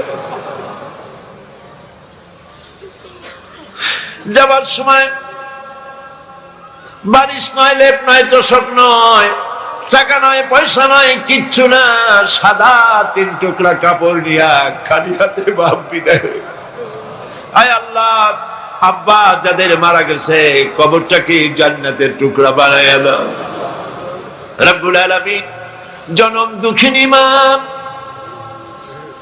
8 মাস 10 মাস মায়ের পেটের ভিতরে থেকে হাঁটু দিয়া পা দিয়া গুতা দিয়া মাকে কষ্ট দিয়েছি।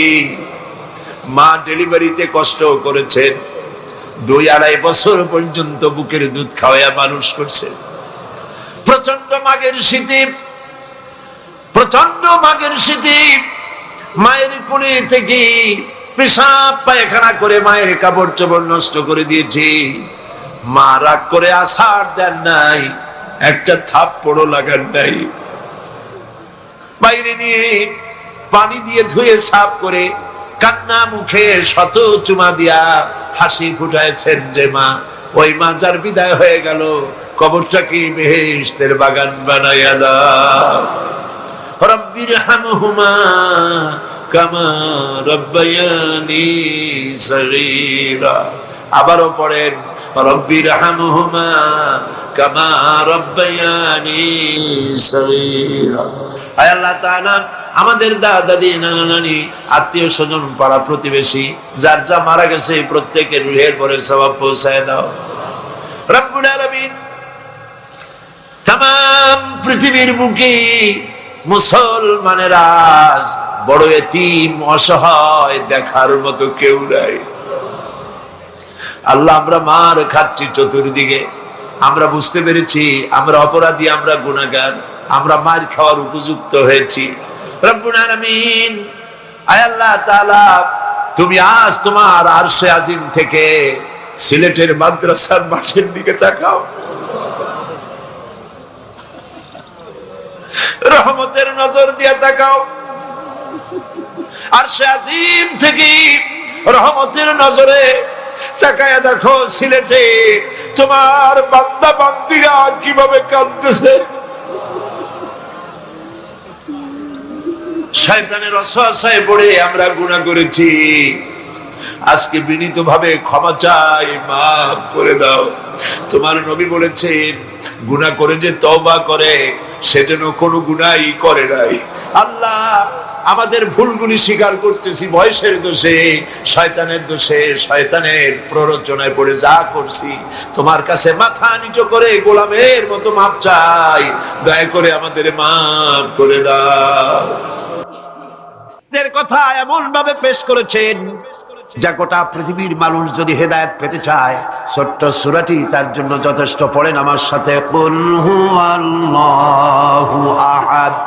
পড়েন সবাই, কুল হুয়াল্লাহু আহাদ আল্লাহুস সামাদ লাম ইয়ালিদ ওয়া লাম ইউলাদ ওয়া লাম ইয়াকুল লাহু কুফুয়ান আহাদ। আল্লাহ পাক বলেন, হে নবী আপনি বলুন আল্লাহ এক এবং একক, তার কোনো অংশীদার নাই, তিনি বেনিয়াজ, তিনি কাউকে জন্ম দেন নাই, তাকেও কেউ জন্ম দেয়নি। আকাশ আর জমিনে আল্লাহর সমকক্ষ কেউ নাই, কেউ নাই। তিনি এক এবং একক। তার একত্ববাদের দাওয়াত দেওয়ার জন্য অসংখ্য পয়গম্বর আল্লাহ পাক এই দুনিয়া পাঠিয়েছেন, আর সমস্ত পয়গম্বর দাওয়াত দিয়েছেন কি, লা ইলাহা ইল্লাল্লাহু মুহাম্মাদুর রাসূলুল্লাহ। সবাই দাওয়াত দিয়েছেন লা ইলাহা ইল্লাল্লাহ, লা ইলাহা ইল্লাল্লাহ, লা ইলাহা লা ইলাহা ইল্লাল্লাহ। কোন ইলাহ নাই, কোন আইনদাতা নাই, কোন বিধানদাতা নাই, কোন শাসনকর্তা নাই, আল্লাহ ছাড়া কেউ নাই। বলেন সুবহানাল্লাহ। আল্লাহ এক এবং একক, তিনি সব সৃষ্টি করেছেন। আল্লাহ পাক বলছেন, আল্লাহুল্লাযী খালাকাস সামাওয়াতি ওয়াল আরদা ওয়া আনজালা মিনাস সামাই মাআন ফাআখরাজা বিহি মিনাস সামারাতি রিজকান লাকুম। আল্লাহ হচ্ছেন তিনি যিনি আকাশ সৃষ্টি করেছেন, জমিন সৃষ্টি করেছেন, আর আকাশ থেকে পানি বর্ষণ করে তোমাদের খাদ্য উৎপাদন করে দিয়েছেন। এ পানি হচ্ছে মানুষের জন্য জীবন। পানির এক নাম কি? জোরে বলেন, পানির এক নাম কি? জীবন। এই পানি এক নাম জীবন। কিন্তু কর্ণফুলীর পানি যদি চট্টগ্রামে 10 ফুট উঁচা হয়ে আসে, পানির নাম হবে কি? নাম হবে মরণ। এই পানিকে কন্ট্রোল করেন আল্লাহ রাব্বুল আলামিন। আল্লাহ যদি ইচ্ছে করেন বেশি করে পানি দিয়া পুরা এলাকা ডুবাই দিতে পারেন, আবার ইচ্ছে করলে পানির ভিতরে মানুষ বাঁচাই দিতে পারেন, আগুনের মধ্যে মানুষ বাঁচাইতে পারেন। সমস্ত ক্ষমতা হচ্ছে, কর্তৃত্ব কেবলমাত্র আল্লাহ পাকের। কর্তৃত্ব কার? কর্তৃত্ব কার? আল্লাহ পাকের কর্তৃত্ব। হযরত নূহ আলাইহিস সালামের জামানায় 40 দিনের বন্যা। এই বন্যার পরে জাহাজ যখন নেমে গেল, তখন তিনি মনে মনে ভাবলেন, আমি তো জোড়ায় জোড়ায় করে সমস্ত প্রাণীগুলি আর মানুষগুলি, কিছু কিছু মানুষ যারা ঈমান এনেছিল তাদের জাহাজে উঠাইছে, কিন্তু একটি বুড়ি আমার উপরে ঈমান এনেছিল, আর আমি তার ওয়াদা করেছিলাম সাথে করে নিয়ে যাব, আমি তো তার কথা ভুলে গিয়েছি। অনুশোচনা এলো। জাহাজ থেকে নেমে চতুর্দিকে লক্ষ্য করলেন, মানুষ নাই, জনপদ নাই, সব শেষ হয়ে গেছে। পাহাড় পর্বত কাত হয়ে পড়েছে, বিল্ডিং গুলি শেষ হয়ে গিয়েছে, কোন জনপদে কোনো প্রাণী নাই, প্রাণী বলতে কিছুই নাই। হঠাৎ দূরে দেখলেন একটা কুঁড়ে ঘরের মতো দেখা যায়। ভাবলেন এত বড় বন্যার ভিতরে কুঁড়ে ঘর কেমনে থাকলো? আস্তে করে হেঁটে গেলেন কুঁড়ে ঘরের কাছে। ভেতরে মানুষ আছে বলে মনে হলো। বাইরের থেকে প্রশ্ন করলেন, ভিতরে কে? জবাব এলো, আমি এই ঘরের মালিক, আমি এক বুড়ি বিধবা এক মহিলা। কোন নেমে গেল? তখন তিনি মনে মনে ভাবলেন, আমি তো জোড়ায় জোড়ায় করে সমস্ত প্রাণীগুলি আর মানুষগুলি, কিছু কিছু মানুষ যারা ঈমান এনেছিল তাদের জাহাজে উঠাইছে, কিন্তু একটি বুড়ি আমার উপর ঈমান এনেছিল, আর আমি তার ওয়াদা করেছিলাম সাথে করে নিয়ে যাব, আমি তো তার কথা ভুলে গিয়েছি। অনুশোচনা এলো। জাহাজ থেকে নেমে চতুর্দিকে লক্ষ্য করলেন, মানুষ নাই, জনপদ নাই, সব শেষ হয়ে গেছে। পাহাড় পর্বত কাজ হয়ে পড়েছে, বিল্ডিং গুলি শেষ হয়ে গিয়েছে, কোন জনপদে কোনো প্রাণী নাই, প্রাণী বলতে কিছুই নাই। হঠাৎ দূরে দেখলেন একটা কুড়ে ঘরের মতো দেখা যায়। ভাবলেন এত বড় বন্যার ভিতরে কুড়ে ঘর কেমনে থাকলো। আস্তে করে হেঁটে গেলেন কুড়ে ঘরের কাছে। ভেতরে মানুষ আছে বলে মনে হলো। বাইরের থেকে প্রশ্ন করলেন ভিতরে কে? জবাব এলো আমি এই ঘরের মালিক, আমি এক বুড়ি বিধবা এক মহিলা। আপনি কে? তিনি বললেন আমি হচ্ছি এই জামানার পয়গম্বর হযরত নূহ আলাইহিস সালাম।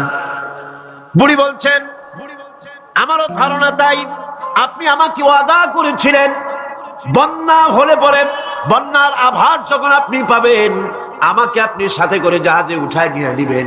আমার মনে হয় বন্যা কবে হবে সেই খবর দেওয়ার জন্য আপনি এসেছেন।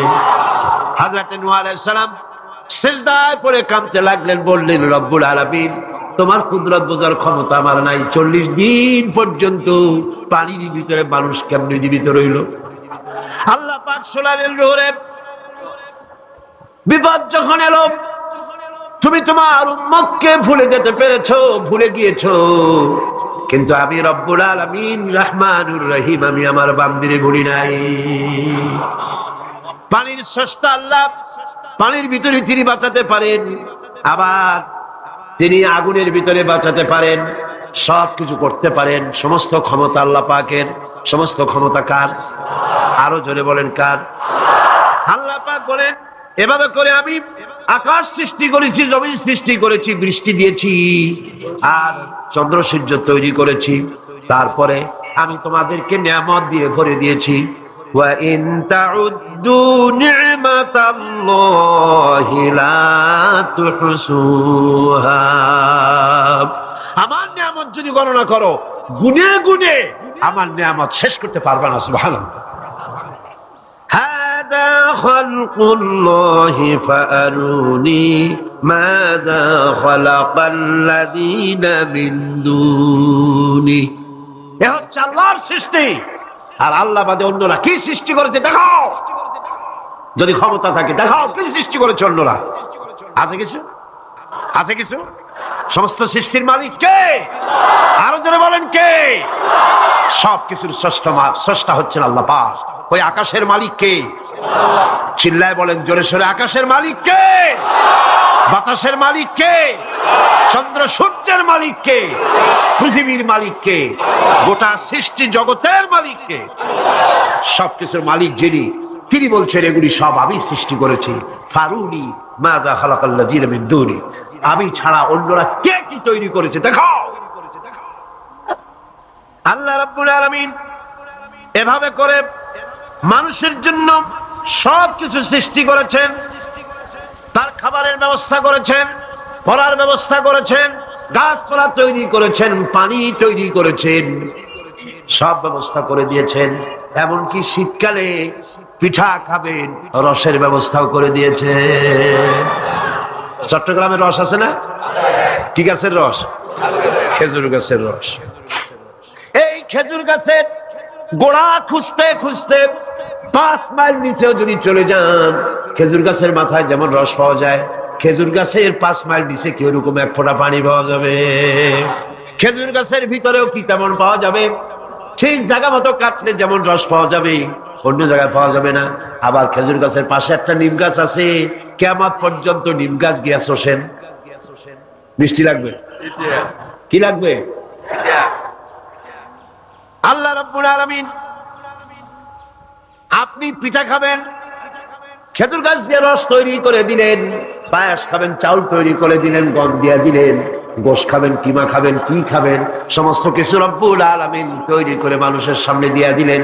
আর বললেন খাও, পান করো, খাও, আর আমার শুকর আদায় করো। মাঝে মধ্যে পড়ো আলহামদুলিল্লাহি রাব্বিল আলামিন। এই যে ঠান্ডায় গোটা পৃথিবী এখনো ঠান্ডা শুরু হয়নি। এই ঠান্ডা শুরু না হওয়ার কারণ আমরা, এটা কারণ কারা? আমরাই। গ্লোবাল ক্লাইমেটের চেঞ্জ এসেছে, গোটা দুনিয়া আবহাওয়ার পরিবর্তন হয়ে গিয়েছে। শীতের সময় শীত নাই, গরমের সময় গরম নাই। এটা কি খুব ভালো? এটা কি? এটা রোগ ব্যাধি বেশি হওয়ার লক্ষণ। শীত যখন আসে, এত প্রচন্ড শীত, গোটা পৃথিবী যত এসি আছে, সমস্ত শক্তিশালী এসি প্লান্ট একযোগে যদি ছেড়ে দেওয়া হয়, আপনার শীতকালে শীত দেন, তার সহস্র কোটি কোটি ভাগের এক ভাগের শীতও কি পৃথিবীর মানুষ তার যন্ত্রপাতি দিয়ে তৈরি করতে পারবে? পারবে। সূর্য দিয়ে প্রতি মুহূর্তে আল্লাহ পাক যে তাপ দেন, গোটা বিশ্বের সমস্ত আগুন একসঙ্গে যদি জ্বালানো হয়, সেই তাপ কি তৈরি করা সম্ভব হবে? হবে না। আল্লাহ রাব্বুল আলামিন মানুষের কল্যাণের জন্য মানুষের যা কিছু প্রয়োজন সবকিছু একটা একটা করে এভাবে তৈরি করে মানুষের সামনে সবকিছু দিয়ে দিয়েছেন এবং প্রয়োজন মিটিয়ে দিয়েছেন। যার যা প্রয়োজন তা তিনি মিটিয়ে দিয়েছেন। আমাদের দেশে, আমার দেশের বাঘ, আমার দেশের হরিণ, আমার দেশের কুকুর, তাদের গায়ে তারা যে ধরনের ইউরোপ আমেরিকার শীত প্রধান দেশের পশুগুলি এরকমের না। তার মানে হলো আমার দেশ শীত প্রধান নয়, ছোট্ট ছোট্ট পশম হলে চলে, কিন্তু শীত প্রধান দেশের কুকুরগুলি, বাঘ এবং সিংহ যেগুলি জঙ্গলে থাকে, তাদের গায়ে এমন লম্বা লম্বা পশম দিয়ে আল্লাহ চামড়া বানায় দিয়েছেন, যা দিয়ে তার সম্পূর্ণ শরীরটা ঢেকে যেতেছে। স্থায়ী কম্বলের ব্যবস্থা রব্বুল আলামিন করে দিয়েছেন। কে দিয়েছেন? আল্লাহ পাক দিয়েছেন। এবং সেই চামড়া দিয়ে, সে চামড়া যেন আপনি ব্যবহার করতে পারেন, সেজন্য আল্লাহ পাক আপনার জন্য সুন্দর করে সেই চামড়া দিয়ে কাপড় চোপড় তৈরি করার, জামা ব্যবহার করার সব ব্যবস্থা আল্লাহ করে দিয়েছে। কম্বল তৈরি করার ব্যবস্থা করে দিয়েছে। আল্লাহ পাক যা খুশি তাই করতে পারেন। কোরআন বলতেছে ফাআলুল লিমা ইউরিদ, যা খুশি তাই তিনি করেন। লা ইউসআলু আম্মা ইয়াফআলু ওয়া হুম ইউসআলুন, তিনি যা করেন সেজন্য কারো কাছে তাকে কৈফিয়ত দিতে হয় না, বরং গোটা বিশ্ব আল্লাহর কাছে কৈফিয়ত দিতে বাধ্য। সমস্ত বিশ্ব কৈফিয়ত দিতে কার কাছে বাধ্য? আল্লাহ পাকের কাছে কৈফিয়ত দিতে বাধ্য। প্রচন্ড শক্তির মালিক। মানুষেরা বোঝে না, ক্ষমতা যখন আসে তখন চতুর্দিকে দেখে ক্ষমতা আর ক্ষমতা, কি যে করবে দিশা করতে পারে না। সারা জীবন ক্ষমতায় টিকে থাকার জন্য সর্বাত্মক প্রচেষ্টা চালায়, দেশ যখন পাইছি আর ছাড়বো না, ঠিক কিনা? এই চেষ্টা চালায়। কিন্তু আল্লাহ পাকের মূল ক্ষমতা তো আল্লাহর হাতে। আল্লাহ পাক ক্ষমতা দিয়ে বলেন লিনানজুরাকুম কাইফা তা'মালুন, ক্ষমতা দিয়ে তাকায় থাকি তোমার আমলটা কি হয় তা দেখার জন্য, তুমি করোটা কি সেইটা দেখার জন্য আমি দেখি। লিনানজুরাকুম কাইফা তা'মালুন। মানুষ ক্ষমতা হাতে পায়, অত্যাচারের স্টিম রোলার চালায়, আল্লাহ দেখতে থাকেন। আর আল্লাহ যখন অ্যাকশন নেন, সেই অ্যাকশন থেকে তাকে কেউ বাঁচাইতে পারে না। প্রচন্ড ক্ষমতার মালিক। রাতকে দিন বানাতে পারেন, দিনকে রাত বানাতে পারেন, আমিরকে ফকির বানাতে পারেন, ফকিরকে আমির বানায় দিতে পারেন, রাস্তার লোক ধরে নিয়ে প্রেসিডেন্ট বানায় দিতে পারেন, আবার নারাজ হলে পরে জুতার মালা দিয়া জেলখানায় ঢুকাইয়া দিতে পারেন। ক্ষমতায় থাকাকালীন ফুলের মালা এত বেশি পায়, ফুলের মালায় গলা ভরে যায়। গাবতলির কোরবানির হাতেও এত মালা পায় না। এত মালা গলায় দিয়া আনন্দে ফুর্তিতে মারতে থাকে। আমার বন্ধুগণ মনে রাখেন, ফুলের মালায় আত্মহারা হয়েও না যারা ক্ষমতায় থাকো। এই ফুলের মালা আর ফাঁসির রশি একেবারেই পাশাপাশি। ফুলের মালা থেকে ফুলগুলি ঝরে পড়লেই ওই রশিটাই ফাঁসি হওয়ার জন্য যথেষ্ট, ঠিক কিনা? মানুষ বোঝে না, বোঝে না। আল্লাহ বলেন আমি তাকায় থাকি, দেখি কি করো, তোমার আমলটা কেমন হয়। ক্ষমতার মালিক আল্লাহ, দেওয়ার মালিক আল্লাহ। আর যখন নারাজ হয়ে যান, এক থাপ্পড় মেরে ক্ষমতা ছিনায় নিয়ে যান। পারেন কিনা? পারেন কিনা? ইতিহাস সাক্ষী। কিন্তু ইতিহাসের সবচেয়ে বড় শিক্ষা যে মানুষেরা ইতিহাস থেকে শিক্ষা গ্রহণ করে না। जगह जी लगाने के लिए ये दुनिया नहीं है, जगह जी लगाने के लिए ये दुनिया नहीं है, ये इबरत की जा है तमाशा नहीं है। পৃথিবী খেল তামাশা করার জায়গা না। ইতিহাস থেকে শিক্ষা নাও, পূর্বপুরুষদের দিকে তাকাও। আল্লাহর দ্বীনের কর্মীদের উপরে আঘাত লাগাবার কারণে বংশ শুদ্ধ আল্লাহ সাফ করে দিয়েছে। দেন নাই? সে আল্লাহ আছে না নাই? চিল্লায় কোন আছে না নাই? সে আল্লাহ পাক আছে। সে আল্লাহকে ভয় করে। ইত্তাকিল্লাহ, সে আল্লাহকে ভয় করে। আল্লাহ পাক ইচ্ছে করলে ক্ষমতা দিতে পারে, ইচ্ছে করলে ক্ষমতা ছিনায়ও নিতে। সে আল্লাহ রাব্বুল আলামিন ক্ষমতা দেওয়ার মালিক, ক্ষমতা ছিনায় নেওয়ার মালিক, হায়াতের মালিক, মওতের মালিক। সবাই বলুন, হায়াতের মালিক কে? মওতের মালিক কে? খাবারের মালিক কে? হাসাবার মালিক কে? কাঁদাবার মালিক কে? সব কিছুর মালিক কে? আল্লাহ রাব্বুল আলামিন। ইন্নাল্লাহা আলা কুল্লি শাইইন কাদির। সব কিছুই উপরে তিনি ক্ষমতাবান, যা খুশি তাই তিনি করেন। এ হচ্ছে আল্লাহর সৃষ্টি। সবকিছু আল্লাহ সৃষ্টি করেছেন। বরং কাফের বেঈমান যারা অস্বীকার করে আল্লাহ রাব্বুল আলামিন, সেই মানুষেরাই বুঝতে পারে না। বরং মানুষ যা কিছু তৈরি করেছে তা সবই আল্লাহর বানানো জিনিস, তার থেকেই করেছে, কথাটা বুঝে আসে না। মানুষ না বুঝেই বিজ্ঞানকে সবকিছুর প্রশংসা বিজ্ঞানের জন্য করে, বিজ্ঞানের জন্যই প্রশংসা অস্থির হয়ে যায়। যেমন ধরুন, রাজশাহী বিশ্ববিদ্যালয়ে আপনার ছেলে পড়ে, 6 মাস টাকা পয়সা পায় না, ধার খরচ করিয়া তার 6টা মাস চালায়। হঠাৎ করে পিয়ন মানি অর্ডার ফর্ম নিয়ে হাজির, 6,000 টাকা পাঠাইছে বাপে। টাকাগুলি নিয়ে সই করে পিয়নের কদমবুসি করে যে, বাবাজি এতদিন পরে টাকা নিয়ে আসছেন, আপনার প্রতি আল্লাহ রহম করুন। এটা বুদ্ধিমান না বেকুব? বুদ্ধিমান না বেকুব? আরে বেটা, পিয়ন কি তোর বাজান? টাকাকে পাঠিয়েছে, বাবা পাঠিয়েছে, প্রশংসা তার কর। বিজ্ঞানীরা প্লেন বানিয়েছে, বিজ্ঞানীরা গাড়ি বানিয়েছে, বিজ্ঞানীরা কম্পিউটার তৈরি করেছে, প্রশংসা করো সেই আল্লাহ যে আল্লাহ রাব্বুল আলামিন বিজ্ঞানীর মাথায় বুদ্ধি দিয়েছে। প্রশংসা কর, আল্লাহ পাকের প্রশংসা করতে হবে। হায়াতে খালকুল্লাহ, যা কিছু আল্লাহ বলছেন এ সব কিছু আল্লাহর সৃষ্টি। মানুষ কিছুই সৃষ্টি করেনি, শুধু আল্লাহর সৃষ্টি দিয়ে জোড়াতালি দিয়ে বানিয়েছে, ঠিক না? আল্লাহর বানানো জিনিস দিয়ে জোড়াতালি দেওয়া হয়েছে। আল্লাহ পাকের সৃষ্টি তো দূরের কথা, আল্লাহকেই মানতে চায় না। কি বলে? বলে আনসিন ইজ নাথিং। শুনছেন কথা? আনসিন ইজ নাথিং, যা দেখা যায় না তা কিছুই না, মানি না। যার রং নাই, রূপ নাই, ধরা যায় না, ছোঁয়া যায় না, অনুভব করা যায় না, তা মানি না। এই কথা দিয়ে তারা আল্লাহরে অস্বীকার করতে চায়। অথচ এই ভদ্রলোকেরা মাধ্যাকর্ষণ না দেখেই বিশ্বাস করে মাধ্যাকর্ষণ আছে, ঠিক কিনা?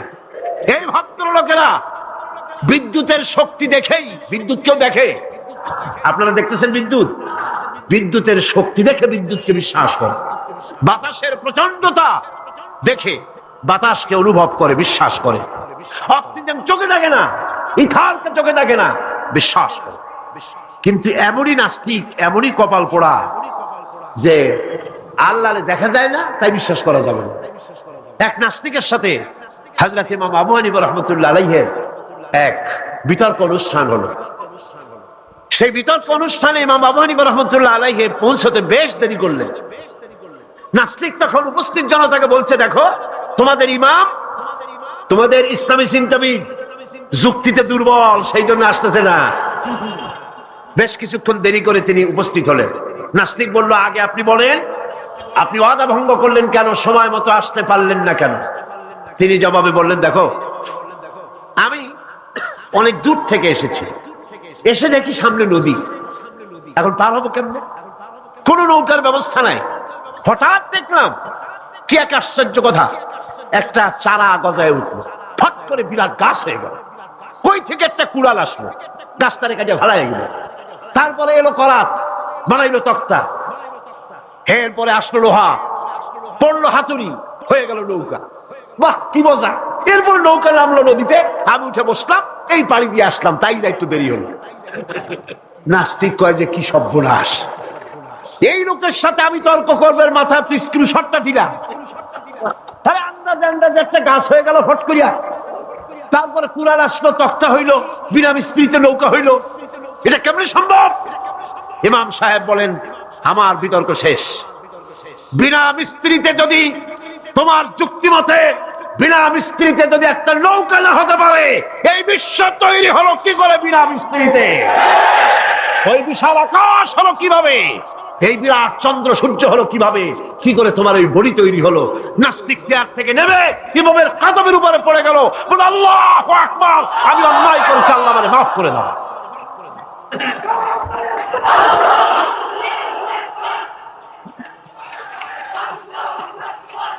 নাস্তিক ঘোষণা করে দিল, লা ইলাহা ইল্লাল্লাহু মুহাম্মাদুর রাসূলুল্লাহ।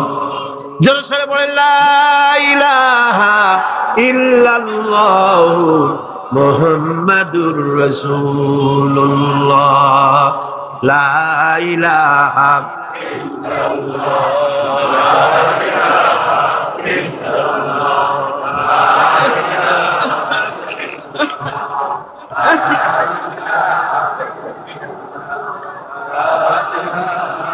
খালকুল্লাহ, এ হলো আল্লাহর সৃষ্টি। কার সৃষ্টি?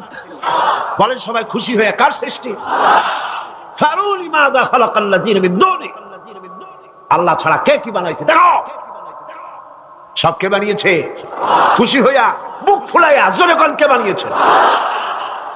ওই আল্লাহ রাব্বুল আলামিন বলেন, দুনিয়ার সব দিক থেকে চোখ ফিরাইয়া এবার নিজের দিকে তাকাও।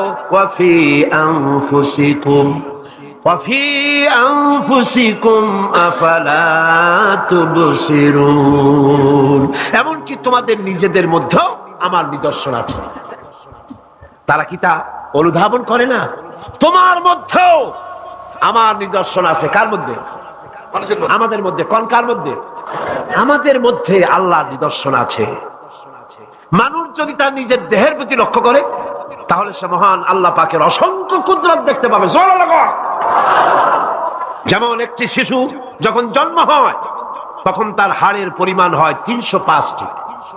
305টি। পরে এগুলি একটা দুটো মিশে গিয়ে পরিমাণ দাঁড়ায় 206টি হাড়।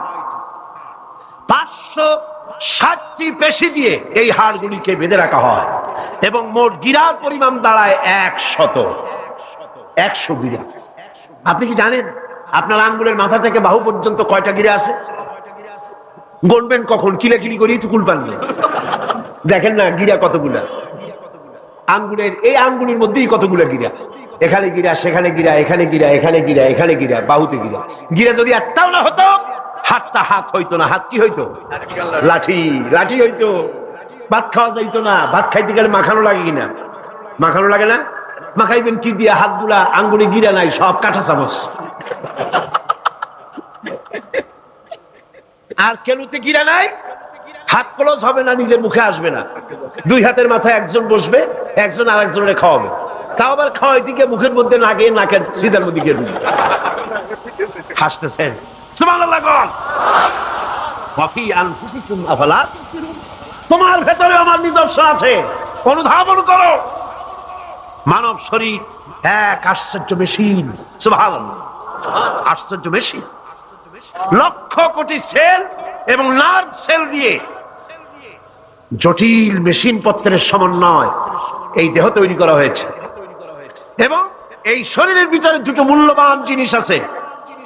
তার একটি হচ্ছে কন্ট্রোল রুম, যাকে বলা হয় ব্রেইন। যেটা কি?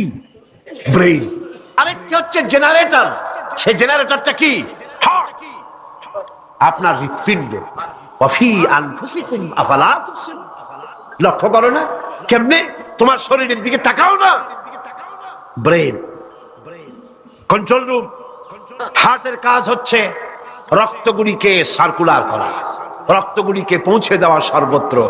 যা খাচ্ছেন সমস্ত খাদ্যগুলিকে রক্ত তৈরি হচ্ছে, হার্টের কাজ হলো এটাকে এইভাবে করে করে পৌঁছে দেওয়া। আর এই রক্তগুলি যদি না পৌঁছায়, শরীরের যে অংশে রক্ত পৌঁছাবে না সে অংশ কি হবে? প্যারালাইজড হবে, অবশ হবে। মাশাআল্লাহ, আপনারা সব ডাক্তার বুঝতে পারতেছেন, কথা বুঝে ফেলতেছেন, আলহামদুলিল্লাহ। রক্ত পৌঁছাবে না, প্যারালাইজড হয়ে যাবে। এই জন্য আল্লাহ কি করেছেন, পায়ের বুড়ো আঙ্গুল থেকে শুরু করে মস্তিষ্কের মাথা পর্যন্ত অসংখ্য নার্ভ, শিরা উপশিরা দিয়ে ভরে দিয়েছেন। কত শিরা, কত উপশিরা! চিকিৎসা বিজ্ঞানীরা বলেছেন মানুষের দেহের ভিতরে যত শিরা এবং উপশিরা আছে সবগুলি যদি বের করে একটার সাথে আর একটা গিরা দেওয়া হয় তাহলে তা এত লম্বা হবে যা দিয়া গোটা পৃথিবী 3 বার ঘোরা যাবে। এই শিরা উপশিরা গুলি যদি ছিঁড়ে ছিঁড়ে শরীর থেকে বের করে করে পাশাপাশি যদি সাজানো হয় তাহলে 3 একর জমিন লাগবে সাজায়া রাখতে। এত শিরা উপশিরা দিয়ে এই পৃথিবী, এই শরীরটাকে আল্লাহ পাক সাজিয়ে দিয়েছেন, গুছিয়ে দিয়েছেন। অসংখ্য শিরা উপশিরা। হার্টের কাজ হলো রক্ত আসতেছে পাঁচ করে করে, এভাবে করে করে রক্ত পৌঁছায় দিচ্ছে হার্ট থেকে, তার মাথা থেকে শুরু করে পা পর্যন্ত। হার্ট প্রতি মিনিটে 10 পাউন্ড রক্ত সঞ্চালন করছে। ব্যায়ামের সময় এর পরিমাণ গিয়ে দাঁড়ায় 30 পাউন্ড। এবং এক সময় যদি আপনি আহত হন, অনেকগুলি রক্ত যদি বেরিয়ে যায়, অন্তত 2.5 পাউন্ডের মতো রক্ত আপনার শরীরের মধ্যে সব সময় রিজার্ভ থাকে। কে রাখে? কে রাখে? কে রাখে?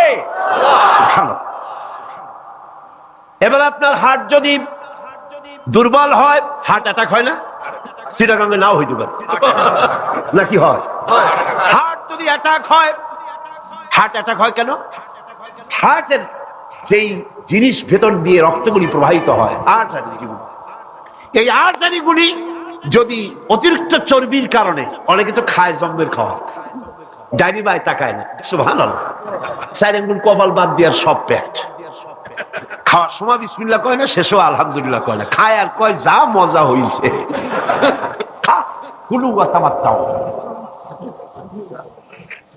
পাইকারি দরে খেলে পরে চর্বি হবে। এই চর্বিগুলো গিয়ে হার্টের যে আর্টারিগুলি আছে, রগ আছে, এই রগগুলির ভিতরে চর্বি জমে যায়। চর্বি জমার কারণে রক্ত পাস করতে পারে না, হার্ট অ্যাটাক করে। হার্ট অ্যাটাক করলে পরে রোগী যদি বেঁচে যায় তাহলে বাইপাস অপারেশন করতে হয়। বাইপাস অপারেশন করতে যখন যায় তখন তার জন্য রগ দরকার। ওই যেটা ব্লক হয়েছে ওটা ফেলে দিতে হবে, নতুন আরেকটা রগ লাগবে। এবার আপনি দেখেন, আমার আল্লাহর কুদরতের দিকে তাকান। আপনার হার্ট অ্যাটাক করতে পারে, নতুন করে একটা রগের দরকার হতে পারে। এই রগ গরুর রগ দিয়া হবে না, এই রগটা ছাগলের রগ দিয়া হবে না। কোথায় পাবেন রগ? কে দেবে আপনার রগ? আল্লাহ পাক আপনার পায়ের ভেতরে রানের মধ্য দিয়া স্পায়ার রগ সেখানে রেখে দিয়েছেন। হার্ট অপারেশন যখন করা হয় ডাক্তারেরা ব্লক করা হার্ট, ওই রগটাকে ফেলে দিয়া উরুর ভিতর থেকে রগ বের করে কলিজার মধ্যে লাগায়া দেয়। সুবহানাল্লাহ। দুটি মাত্র কিডনি হলে, একটি মাত্র কিডনি হলে শরীরটা আপনার বেঁচে যায়। আল্লাহ রাব্বুল আলামিন শরীরের ভিতরে 2টা কিডনি দিয়েছেন। কিডনির নাম জীবন। কিডনির নাম কি? কিডনি অচল হলে আপনি অচল হয়ে যাবেন, শরীর ফুলে যাবে, আপনি মরে যাবেন তাড়াতাড়ি করে, রক্ত শূন্যতা দেখা দেবে। কিডনিকে বাঁচায় রাখা প্রত্যেকের জন্য জরুরি। আর কিডনি বাঁচাবার জন্য পানি খাবেন বেশি করে। কি খাবেন? কি খাবেন? পানি। সুবহানাল্লাহ, সুবহানাল্লাহ। এ পানি খান নিয়ামত, পানির অপচয় করবেন না। আমার নবী বলেছেন, প্রবাহমান নদীর ঘাটে বসেও 1 ফোঁটা পানির অপচয় করো না। প্রবাহমান নদীর ঘাটে বসেও পানির অপচয় করো না। সুবহানাল্লাহ। পানি নিয়ামত, পানি খান বেশি করে, কিডনি সচল থাকবে। আলহামদুলিল্লাহ। একটা কিডনি হলে চলে, আল্লাহ পাক 2টি কিডনি দিয়েছেন, একটা বন্ধ হলে যেন আর একটা দিয়ে সেজন্য চলতে পারে। সুবহানাল্লাহ। মানুষের শরীরের ভেতরে এই পরিমাণ লেমন আছে যা দিয়া একটা ঘর সাদা বানানো যায়। এই পরিমাণ ফসফরাস আছে যা দিয়া 2500 ম্যাচ বানানো যায়। তোমার শরীরের ভিতরে আমার নিদর্শন আছে। মানুষের এই আশ্চর্যজনক দেহটাকে ঢেকে দেওয়া হয়েছে একটি শ্বেতাতপ নিয়ন্ত্রিত চামড়া দিয়া। সেই চামড়াটা 20 বর্গ ফিট। এই চামড়ার ভেতরে রয়েছে অসংখ্য লোমকূপ। অসংখ্য লোমকূপ দিয়ে এই চামড়াটা তৈরি করে দেওয়া হয়েছে এবং এই চামড়া দিয়ে শীত এবং গরম অনুভব করার শক্তি দেওয়া হয়েছে। দুটি চোখ দেওয়া হয়েছে, শ্রবণের জন্য কান দেওয়া হয়েছে।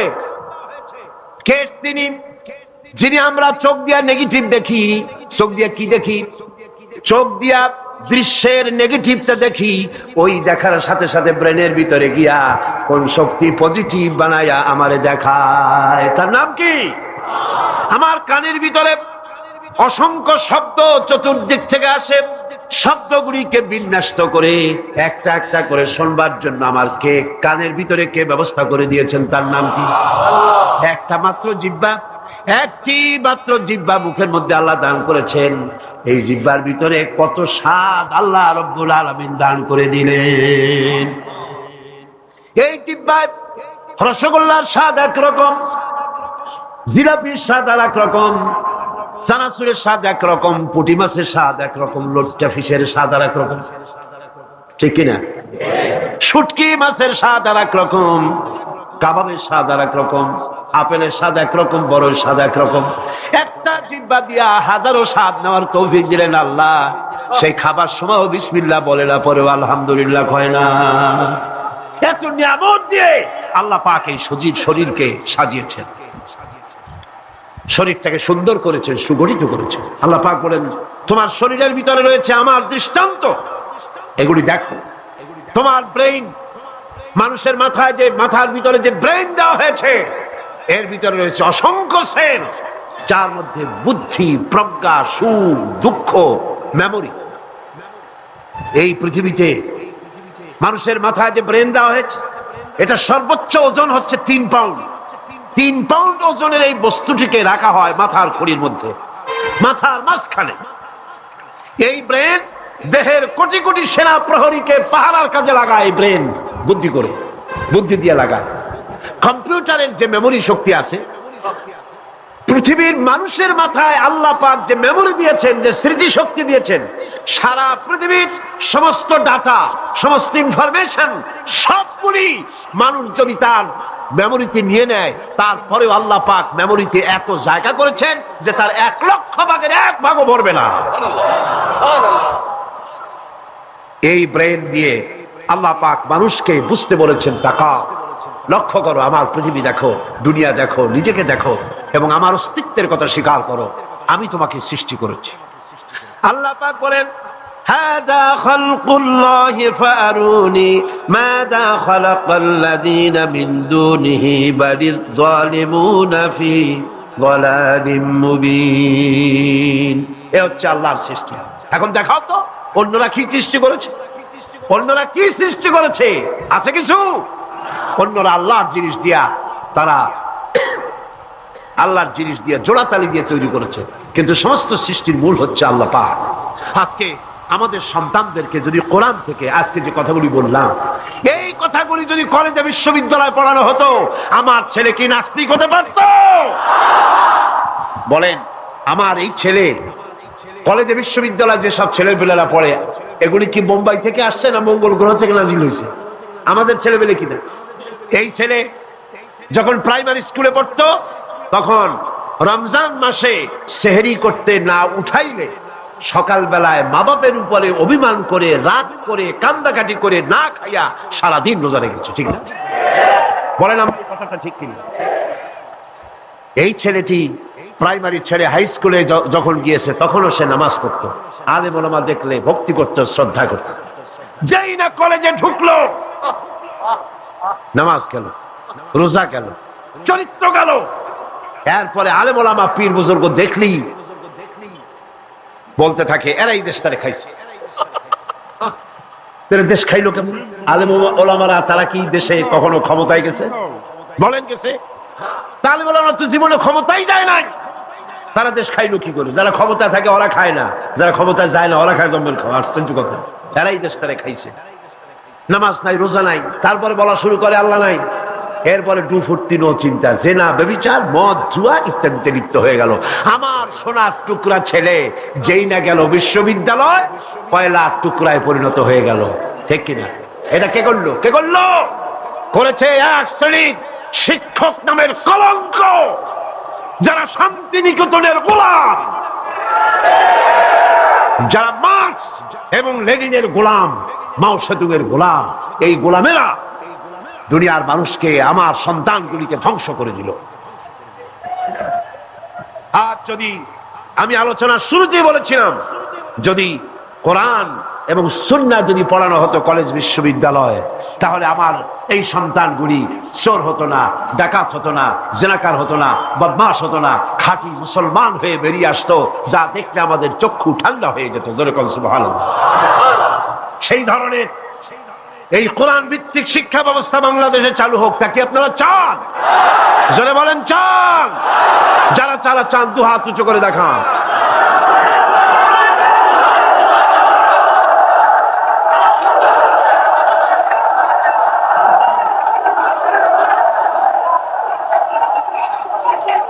বসুন, বসুন। হাত তুলতে বলেছি, মাথা তো তুলতে বলিনি। আল্লাহ রাব্বুল আলামিন তিনি কোরআন দিয়েছেন মানুষকে শিখবার জন্য, চরিত্র বানাবার জন্য, দিনদার হওয়ার জন্য। এই কোরআন এবং সুন্নাহর বদৌলতেই পৃথিবীতে শান্তি এসেছিল, পৃথিবীতে অর্থনৈতিক মুক্তি এসেছিল, মানুষ সুখ পেয়েছিল, মানুষ সৌন্দর্য পেয়েছিল। আমরা যদি আবার সুখ শান্তি ফিরে পেতে চাই, আবার আমাদেরকে কোরআন এবং সুন্নাহর শিক্ষার দিকে ফিরে যেতে হবে। এর কোন বিকল্প আছে? কোন বিকল্প নাই। সেই কোরআন সুন্নাহর দিকে আমরা কিভাবে যাব, সেই বর্ণনা হবে আগামীকাল ইনশাআল্লাহ।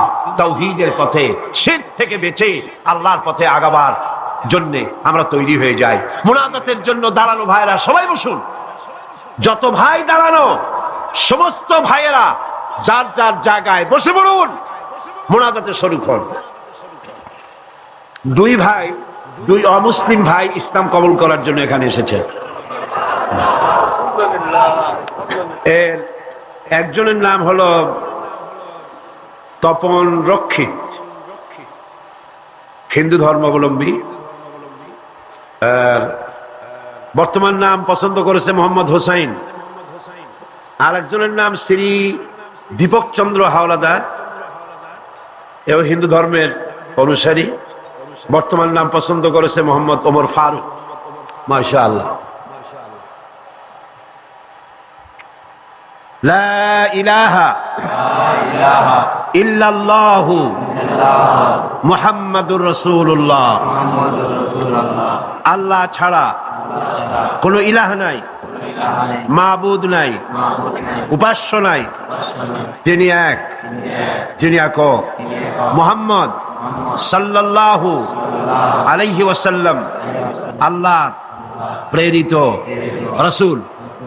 জোরে বলো, আশহাদু আল্লা ইলাহা ইল্লাল্লাহু ওয়াহদাহু লা শারীকা লাহু ওয়া আশহাদু আন্না মুহাম্মাদান আবদুহু ওয়া রাসূলুহু। আমি সাক্ষ্য দিচ্ছি আল্লাহ ছাড়া কোনো ইলাহ নাই, মাবুদ নাই, উপাস্য নাই। তিনি এক, তিনি একক, তার কোনো অংশীদার নাই। আমি আরো সাক্ষ্য দিচ্ছি মুহাম্মদ সাল্লাল্লাহু আলাইহি ওয়াসাল্লাম আল্লাহর প্রেরিত রাসূল এবং তার বান্দা। সকলকে বলো আসসালামু আলাইকুম। এই দুই তরুণ যুবক একটু আগে মুশরিক ছিল, এখন তারা আমাদের তাওহীদি ভাই। এবং আজকের মাহফিলে ছোট্ট ছোট্ট বাচ্চারা যেভাবে মাসুম, এই দুজনও সেইভাবে নিষ্পাপ, বেগুনাহ, মাসুম ঘোষণা করেছেন রাসূল করিম সাল্লাল্লাহু আলাইহি ওয়াসাল্লাম। অর্থাৎ অমুসলিম যখন ইসলাম কবুল করে, মুখে উচ্চারণ করে, মনে প্রাণে বিশ্বাস করে কালেমায়ে তাইয়্যিবা এবং কালেমায়ে শাহাদাত উচ্চারণ করে, জিন্দেগীর সমস্ত গুনাহ থেকে আল্লাহ পাক মাফ করে দেন। সুতরাং আমি তাদেরকে বুকের সাথে আলিঙ্গন করে সম্মানিত করছি।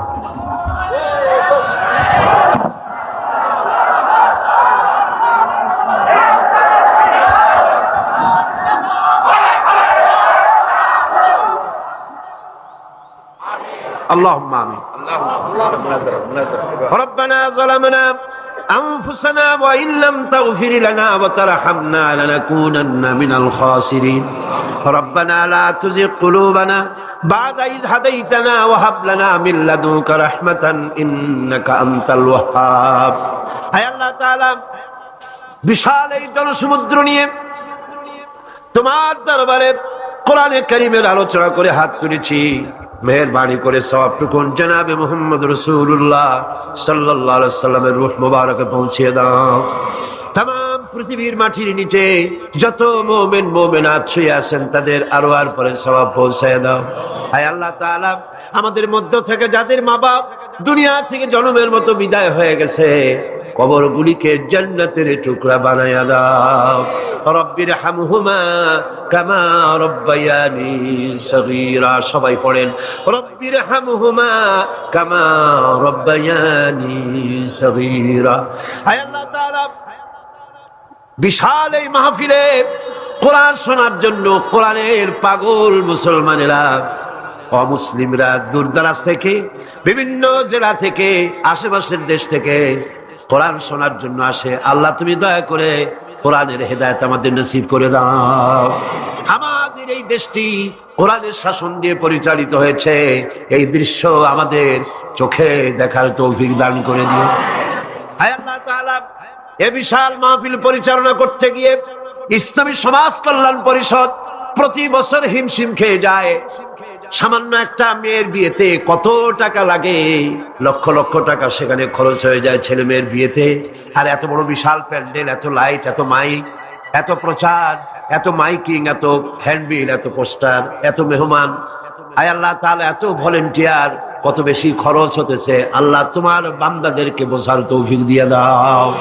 তোমার দিনদার ইমানদার মালদার সমস্ত মানুষদেরকে এই বিশাল মাহফিলে আর্থিক দিক থেকে সহযোগিতা করার তৌফিক দান করে দাও রব্বুল আলামিন।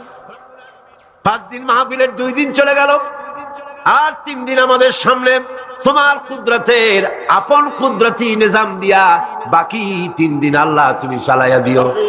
এই মাহফিল যেন ঋণগ্রস্ত হয় না, আল্লাহ ঋণ পরিশোধের তৌফিক দান করে দিও রব্বুল আলামিন। সকলকে হেদায়েত নসিব করে দিও। হায় আল্লাহ তাআলা আমাদের জীবনের রোগ ব্যাধি মাফ করে দিও, আমাদের আশা আকাঙ্ক্ষা জীবনের নেক বাসনা পুরা করে দিও। মা বোনেরা কষ্ট করে আসেন, হায় আল্লাহ মা বোনদের উপরে তোমার খাস রহমত নাযিল করো। আগামী বৃহস্পতিবার মা বোনদের জন্য আলাদা ভাবে সকাল বেলায় যে আয়োজন করা হবে, হে আল্লাহ সেখানে চিরগংবাসী সমস্ত মহিলাদেরকে আসার তৌফিক দান করে দিও। তাদের জন্য আলাদা ভাবে কোরআনের কথা হাদিসের কথা তাদের শোনাবার তৌফিক দান করে দিও রব্বুল আলামিন। এই মাহফিল কিয়ামত পর্যন্ত আল্লাহ তুমি কবুল করো। এই মাঠ যারা দিলেন, হে আল্লাহ প্যারেড ময়দান, রজব আলী ময়দান যারা ছেড়ে দিল, আল্লাহ তুমি তাদেরকে জান্নাতের ময়দান ছেড়ে দিও রব্বুল আলামিন। কোরআনের কথা আজকে বললাম, কোরআনের শিক্ষার কথা বললাম। আমার জাতিকে, এই দেশের সরকারকে এই কথাটা বোঝার তৌফিক দান করে দাও। ধর্ম নিরপেক্ষ মতবাদ একটি কুফরি মতবাদ, মুসলমানদের জন্য গ্রহণযোগ্য মতবাদ এটা না। এই জিনিসটা তাদের বোঝার তৌফিক দাও।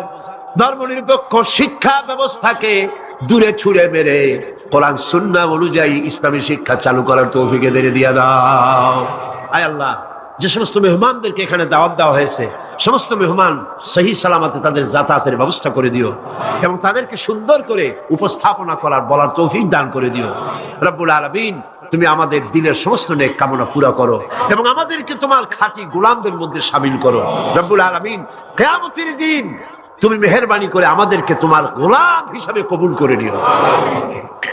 রব্বানা তাকাব্বাল মিন্না ইন্নাকা আনতাস সামিউল আলিম وتب علينا إنك أنت التواب الرحيم سبحان ربك رب العزة عما يصفون وسلام على المرسلين الحمد لله رب العالمين واجعل آخر كلمة عند الموت لا إله إلا الله محمد رسول الله السلام عليكم ورحمة الله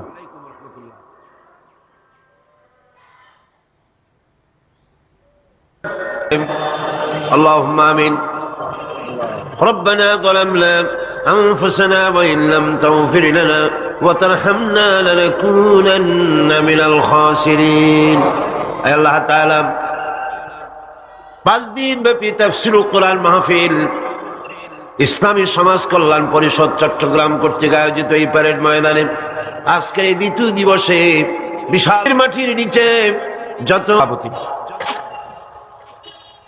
আল্লামা হযরত মাওলানা শামসুদ্দিন সাহেব মদ্দুজুল আলী আজকের এই মঞ্চের রৌনক বখশ মেহমান আন্তর্জাতিক খ্যাতি সম্পন্ন মুফাসসির কোরআন শাইখুল হাদিস আল্লামা হযরত মাওলানা আবুল কাসিম মুহাম্মদ সিফাতুল্লাহ দামাত বারকাতুহুল আলিয়া, হাজারাত উলামায়ে কেরাম, সম্মানিত সুধী মণ্ডলী, সুপ্রিয় সাংবাদিক বৃন্দ, সম্মানিত উপস্থিতি, পর্দার আড়ালের মা এবং বোনেরা, আসসালামু আলাইকুম ওয়া রাহমাতুল্লাহি ওয়া বারাকাতুহু। মহান আল্লাহ রব্বুল ইজ্জত ওয়াল জালাল তার দরবারে লাখো কোটি শুকরিয়া আদায় করি যে মহান আল্লাহ পাক একটানা 20 বছর পর্যন্ত ইসলামী সমাজ কল্যাণ পরিষদ কর্তৃক আয়োজিত তাফসীরুল কোরআন মাহফিলের আজকের এই দ্বিতীয় দিবসে দয়া পরবশে মেহেরবানি করে আমাদেরকে শরীক হওয়ার তৌফিক ইনায়েত করেছেন। তার দরবারে হৃদয়ের সবটুকু আবেগ উজাড় করে আমরা শুকরিয়া জ্ঞাপন করছি। আমরা পড়ছি আলহামদুলিল্লাহ, জোরে সোরে মোহব্বতের সাথে একযোগে সবাই পড়েন আলহামদুলিল্লাহ। আজকের মাহফিলে যে সমস্ত মুসলিম ভাইরা এসেছেন আমি তাদেরকেও মাহফিলের পক্ষ থেকে স্বাগতম জানাই, ওয়েলকাম করি, তাদেরকে সুস্বাগতম বলছি, তাদেরকে মোবারকবাদ জানাচ্ছি, শুভেচ্ছা জানাচ্ছি। কারণ মহাগ্রন্থ আল কোরআন শুধুমাত্র মুসলমানদের জন্য অবতীর্ণ হয় নাই, সমগ্র মানব জাতির কল্যাণের জন্য দিক নির্দেশনা এবং বিশ্ব মানবতার মুক্তির জন্যই পবিত্র কোরআন আল্লাহ রাব্বুল আলামিন এই পৃথিবীর বুকে অবতীর্ণ করেছেন। মহাগ্রন্থ আল কোরআন একমাত্র সেই বিশ্বগ্রন্থ, সেই মহাপবিত্র গ্রন্থ যার মধ্যে জাতি, ধর্ম, বর্ণ, দল, মত, নারী, পুরুষ নির্বিশেষে গোটা বিশ্বের মানুষের জন্য যা কিছু সুন্দর, যা কিছু সত্য, যা কিছু নান্দনিক, যা কিছু কল্যাণ সবকিছু খুলে খুলে বলা হয়েছে। কোরআন গতকাল আমি বলেছি মহাবিশ্বের মহাবিস্ময়, এমন এক কিতাব গোটা পৃথিবীর কারো কাছে নাই, এমন একখানা মহাবিস্ময় বিশ্বের জন্য যার ভেতরে সমস্ত কথা আল্লাহ পাক বলে দিয়েছেন। তিবিয়ানান লিকুল্লি শাই, সবকিছুকে খুলে খুলে আল্লাহ পাক বয়ান করেছেন। আলহামদুলিল্লাহ। এর ভেতরে রয়েছে বিজ্ঞান, দর্শন, ইতিহাস, খতত্ব, ভূতত্ত্ব, নৃতত্ত্ব, রয়েছে বোটানি, জুলজি, রয়েছে অ্যানাটমি, সার্জারি, বোটানিক্যাল ব্যাপার স্যাপার, political science, philosophy, medical science, কি নাই, স্বরাষ্ট্রনীতি, পররাষ্ট্রনীতি, যুদ্ধ, সন্ধি, চুক্তি, উত্তরাধিকার আইন, মিরাসি আইন যাকে বলা হয়, ফৌজদারি দণ্ডবিধি, জীবন, সমাজ, রাষ্ট্র, ইহকালের শান্তি, পরকালের মুক্তি, যা কিছু প্রয়োজন সব কিছুকেই আল্লাহ পাক এই কোরআনে কারীমের মধ্যে মানুষের জন্য হাদিয়া হিসেবে সর্বশেষ সর্বশ্রেষ্ঠ নিয়ামত হিসেবে বিশ্ববাসীর জন্য দান করেছেন। সুবহানাল্লাহ। আজ সৌভাগ্যবান জাতি পৃথিবীর এই মুসলমান, পৃথিবীর মানুষ, পৃথিবীর শ্রেষ্ঠ সৌভাগ্যবান জাতি মুসলমান, যেহেতু কোরআন তাদের কাছে আছে। আমি কথা মনে প্রাণে বিশ্বাস করি, হয়তো আপনারা আমার সাথে একমত হবেন, আমাদের দেশের কলেজ বিশ্ববিদ্যালয়গুলিতে মাদ্রাসা শিক্ষার মতো কোরআন হাদিসকে যদি বাধ্যতামূলক করে 30 পারা কোরআন শরীফের তাফসীর পড়ানো হতো, যদি ছয়খানা বিশুদ্ধ হাদিসে প্রতিটি হাদিস অর্থ এবং ব্যাখ্যা সহকারে পড়ানো হতো, তাহলে শিক্ষাঙ্গনগুলি থেকে ডাকাত, দর্শনকারী, চোর, মাস্তান, চাঁদাবাজ বেরোতো না। শিক্ষাঙ্গনগুলি থেকে বেরোতো কি? শিক্ষাঙ্গনগুলি, কলেজ বিশ্ববিদ্যালয়গুলি আমাদেরকে উপহার দিত খান জাহান আলী, উপহার দিত শাহ আমানত, শাহ মখদুম, উপহার দিত শহীদ তিতুমির, সালাউদ্দিন আইয়ুবী, জামাল উদ্দিন আফগানির মতো দেশ প্রেমিক নেতা, বিশ্বজোড়া নেতা, উপহার দিয়ে দেশকে তারা ধন্য করে দিত। ওনারা বলছেন মাদ্রাসা শিক্ষার প্রয়োজন নাই, ধর্ম শিক্ষার প্রয়োজন নাই। এ ব্যাপারে কিছু সংখ্যক শিক্ষক নামের কুলাঙ্গার তারা রিপোর্ট, চিঠিপত্র, সেমিনার করে করে শিক্ষা মন্ত্রণালয় এবং প্রধানমন্ত্রীর কাছে রিপোর্ট পাঠাচ্ছেন। মুসলমান নামের কলঙ্ক, শিক্ষক নামের কুলাঙ্গার, ঠিক কিনা কর? আজ পর্যন্ত এই পৃথিবীতে সত্য, সত্যবাদিতা, সততা, ন্যায়নিষ্ঠা, চরিত্র, ভদ্রতা, ভালোবাসা, পরোপকার, ভালো ভালো গুণাবলী পৃথিবীতে যতটুকুন অবশিষ্ট আছে তা অবশ্যই মাদ্রাসা শিক্ষার কারণেই আছে, অবশ্যই তা কোরআন এবং হাদিসের শিক্ষার কারণেই আছে।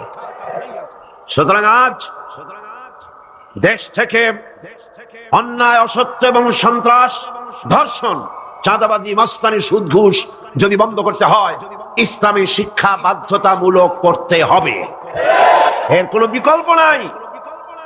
ইসলামী শিক্ষার বিরুদ্ধে যারা উঠে পড়ে লেগেছেন তাদের জানতে হবে, আপনারা এই দেশের জনগণের রিভিনিউ দিয়া, এই দেশের 12 কোটি মুসলমানের রক্তার্জিত পয়সা দিয়ে আপনার বউর পরনের শাড়ি পেঁচানো হয়েছে। এদেশের 12 কোটি মুসলমানের রক্তার্জিত পয়সা দিয়ে আপনার গাড়ির চাকা ঘোরে।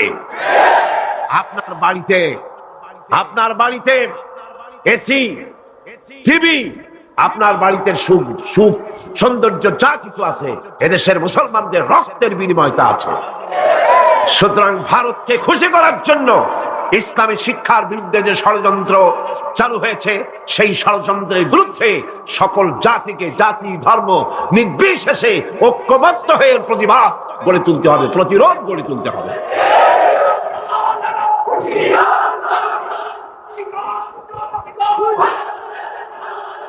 আমি বলতে চাই, ধর্মীয় শিক্ষা বাধ্যতামূলক করার অর্থ এটা নয় যে হিন্দুদেরকে ধরে ধরে ইসলাম শেখানো হবে, এর অর্থ কি তাই? খ্রিস্টানদেরকে ইসলাম শেখানো হবে, অর্থ কি তাই? না। ধর্মীয় শিক্ষা বাধ্যতামূলক করার অর্থ হলো হিন্দু তার হিন্দু ধর্ম শিখতে বাধ্য, কম্পালসারি। খ্রিস্টান তার ধর্ম শিখবে, বৌদ্ধরা তার ধর্ম শিখবে, আর মুসলমানেরা ইসলাম শিখবে। কলেজ, বিশ্ববিদ্যালয়, প্রাইমারি থেকে শুরু করে মাস্টার ডিগ্রি পর্যন্ত কোরআন এবং হাদিস শিখবে সেইভাবে যেভাবে মাদ্রাসায় শেখানো হয়। তাহলেই চুরি কমবে, ডাকাতি কমবে, জিনা কমবে, বদমাশি কমবে। কথা ঠিক কিনা কর? একটি প্রমাণ দিয়ে মূল আলোচনায় ফিরে যাব। বাংলাদেশে 460টি থানা আছে, এখন থানা আরো কিছু বেড়েছে। এই থানাগুলিতে ব্ল্যাক লিস্ট আছে, যেখানে ওই থানার অধীনে যত চোর আছে, ডাকাত আছে, হাইজাকার আছে, সকলের নাম তালিকাভুক্ত আছে থানায়, আছে না? আছে কিনা? আপনার এই চট্টগ্রাম পাহাড়তলী থানা, কোতোয়ালি থানা, চন্দনাইশ থানা, আরো কি কি থানা আছে না? হ্যাঁ, ডবল এক্স, ডবল মুরিং থানা আছে, এই সমস্ত সাতকানিয়া থানা আছে। এই সমস্ত থানায় আপনি চেক করেন, ওসি সাহেবকে বলেন আপনার এই থানায় বিগত 26 বছরের ব্ল্যাক লিস্টটা দেখান। যেই লিস্টিতে আপনার থানার চোর, ডাকাত, জেনাকার, বদমাশ, ছিনতাইকারী, মাস্তান, চাঁদাবাজ, ধর্ষণকারী যাদের লিস্ট আছে, ওই লিস্ট আমাকে একটু দেন। দেখুন 26 বছরের এই লিস্টের ভিতরে মৌলানা সাহেবের নাম আছে কয়টা? হাফেজে কোরআনের নাম আছে কয়টা? মাদ্রাসা শিক্ষকের নাম আছে কয়টা? চোর, ডাকাত, লুটেরার নাম আছে কয়টা? অর্থ কি দাঁড়ালো? অর্থ দাঁড়ালো এই মাদ্রাসা শিক্ষা জাতিকে উপহার দেয় সৎ এবং চরিত্রবান নাগরিক। কলেজ বিশ্ববিদ্যালয়কে আমি খারাপ বলি না, পাত্র তো নিশ্চয়ই ভালো, এ মাইক তো অবশ্যই ভালো, তাফসীর হবে ভালো, বক্তব্য হবে ভালো, জাতি গঠনের কথা হবে ভালো, কিন্তু অশ্লীল গান যখন এটা দিয়ে প্রচার হবে তখন মাইক খারাপ না যে গায় সে খারাপ? তাহলে কলেজ বিশ্ববিদ্যালয় নিশ্চয়ই খারাপ নয়। কলেজ বিশ্ববিদ্যালয় পবিত্র শিক্ষাঙ্গন, অপবিত্র দুষ্ট হচ্ছে সেই সরকার যে সরকার কলেজ বিশ্ববিদ্যালয় থেকে ভালো চরিত্রবান ছাত্র তৈরির জন্য শিক্ষানীতি ইসলামী করে না। আল্লাহ রাব্বুল আলামিন এই জাতিকে সুমতি দান করুন বলি আমিন। কোরআন কি শিখায়? আসুন কোরআনের কাছে যাই। কোরআনের শিক্ষানীতি আমরা আসছি, সেদিকে সরকারকে বুঝাতে চাই। নিশ্চয়ই সরকারের কেরামন কাতিবিনরা এখানে ঘোরাফেরা করতেছেন, আছে না? ভালো করে লিখেন, উল্টা পাল্টা করে লিখবেন না, যেহেতু কলম বুমেরাং হতে সময় লাগে না, সময় লাগে না। যেটা বলি সেটাই লিখেন, সরকারকে জানিয়ে দেন দেশের জনগণ কুদরতে খোদা শিক্ষা কমিশন রিপোর্টকে ধিক্কার দেয়, থুথু নিক্ষেপ করে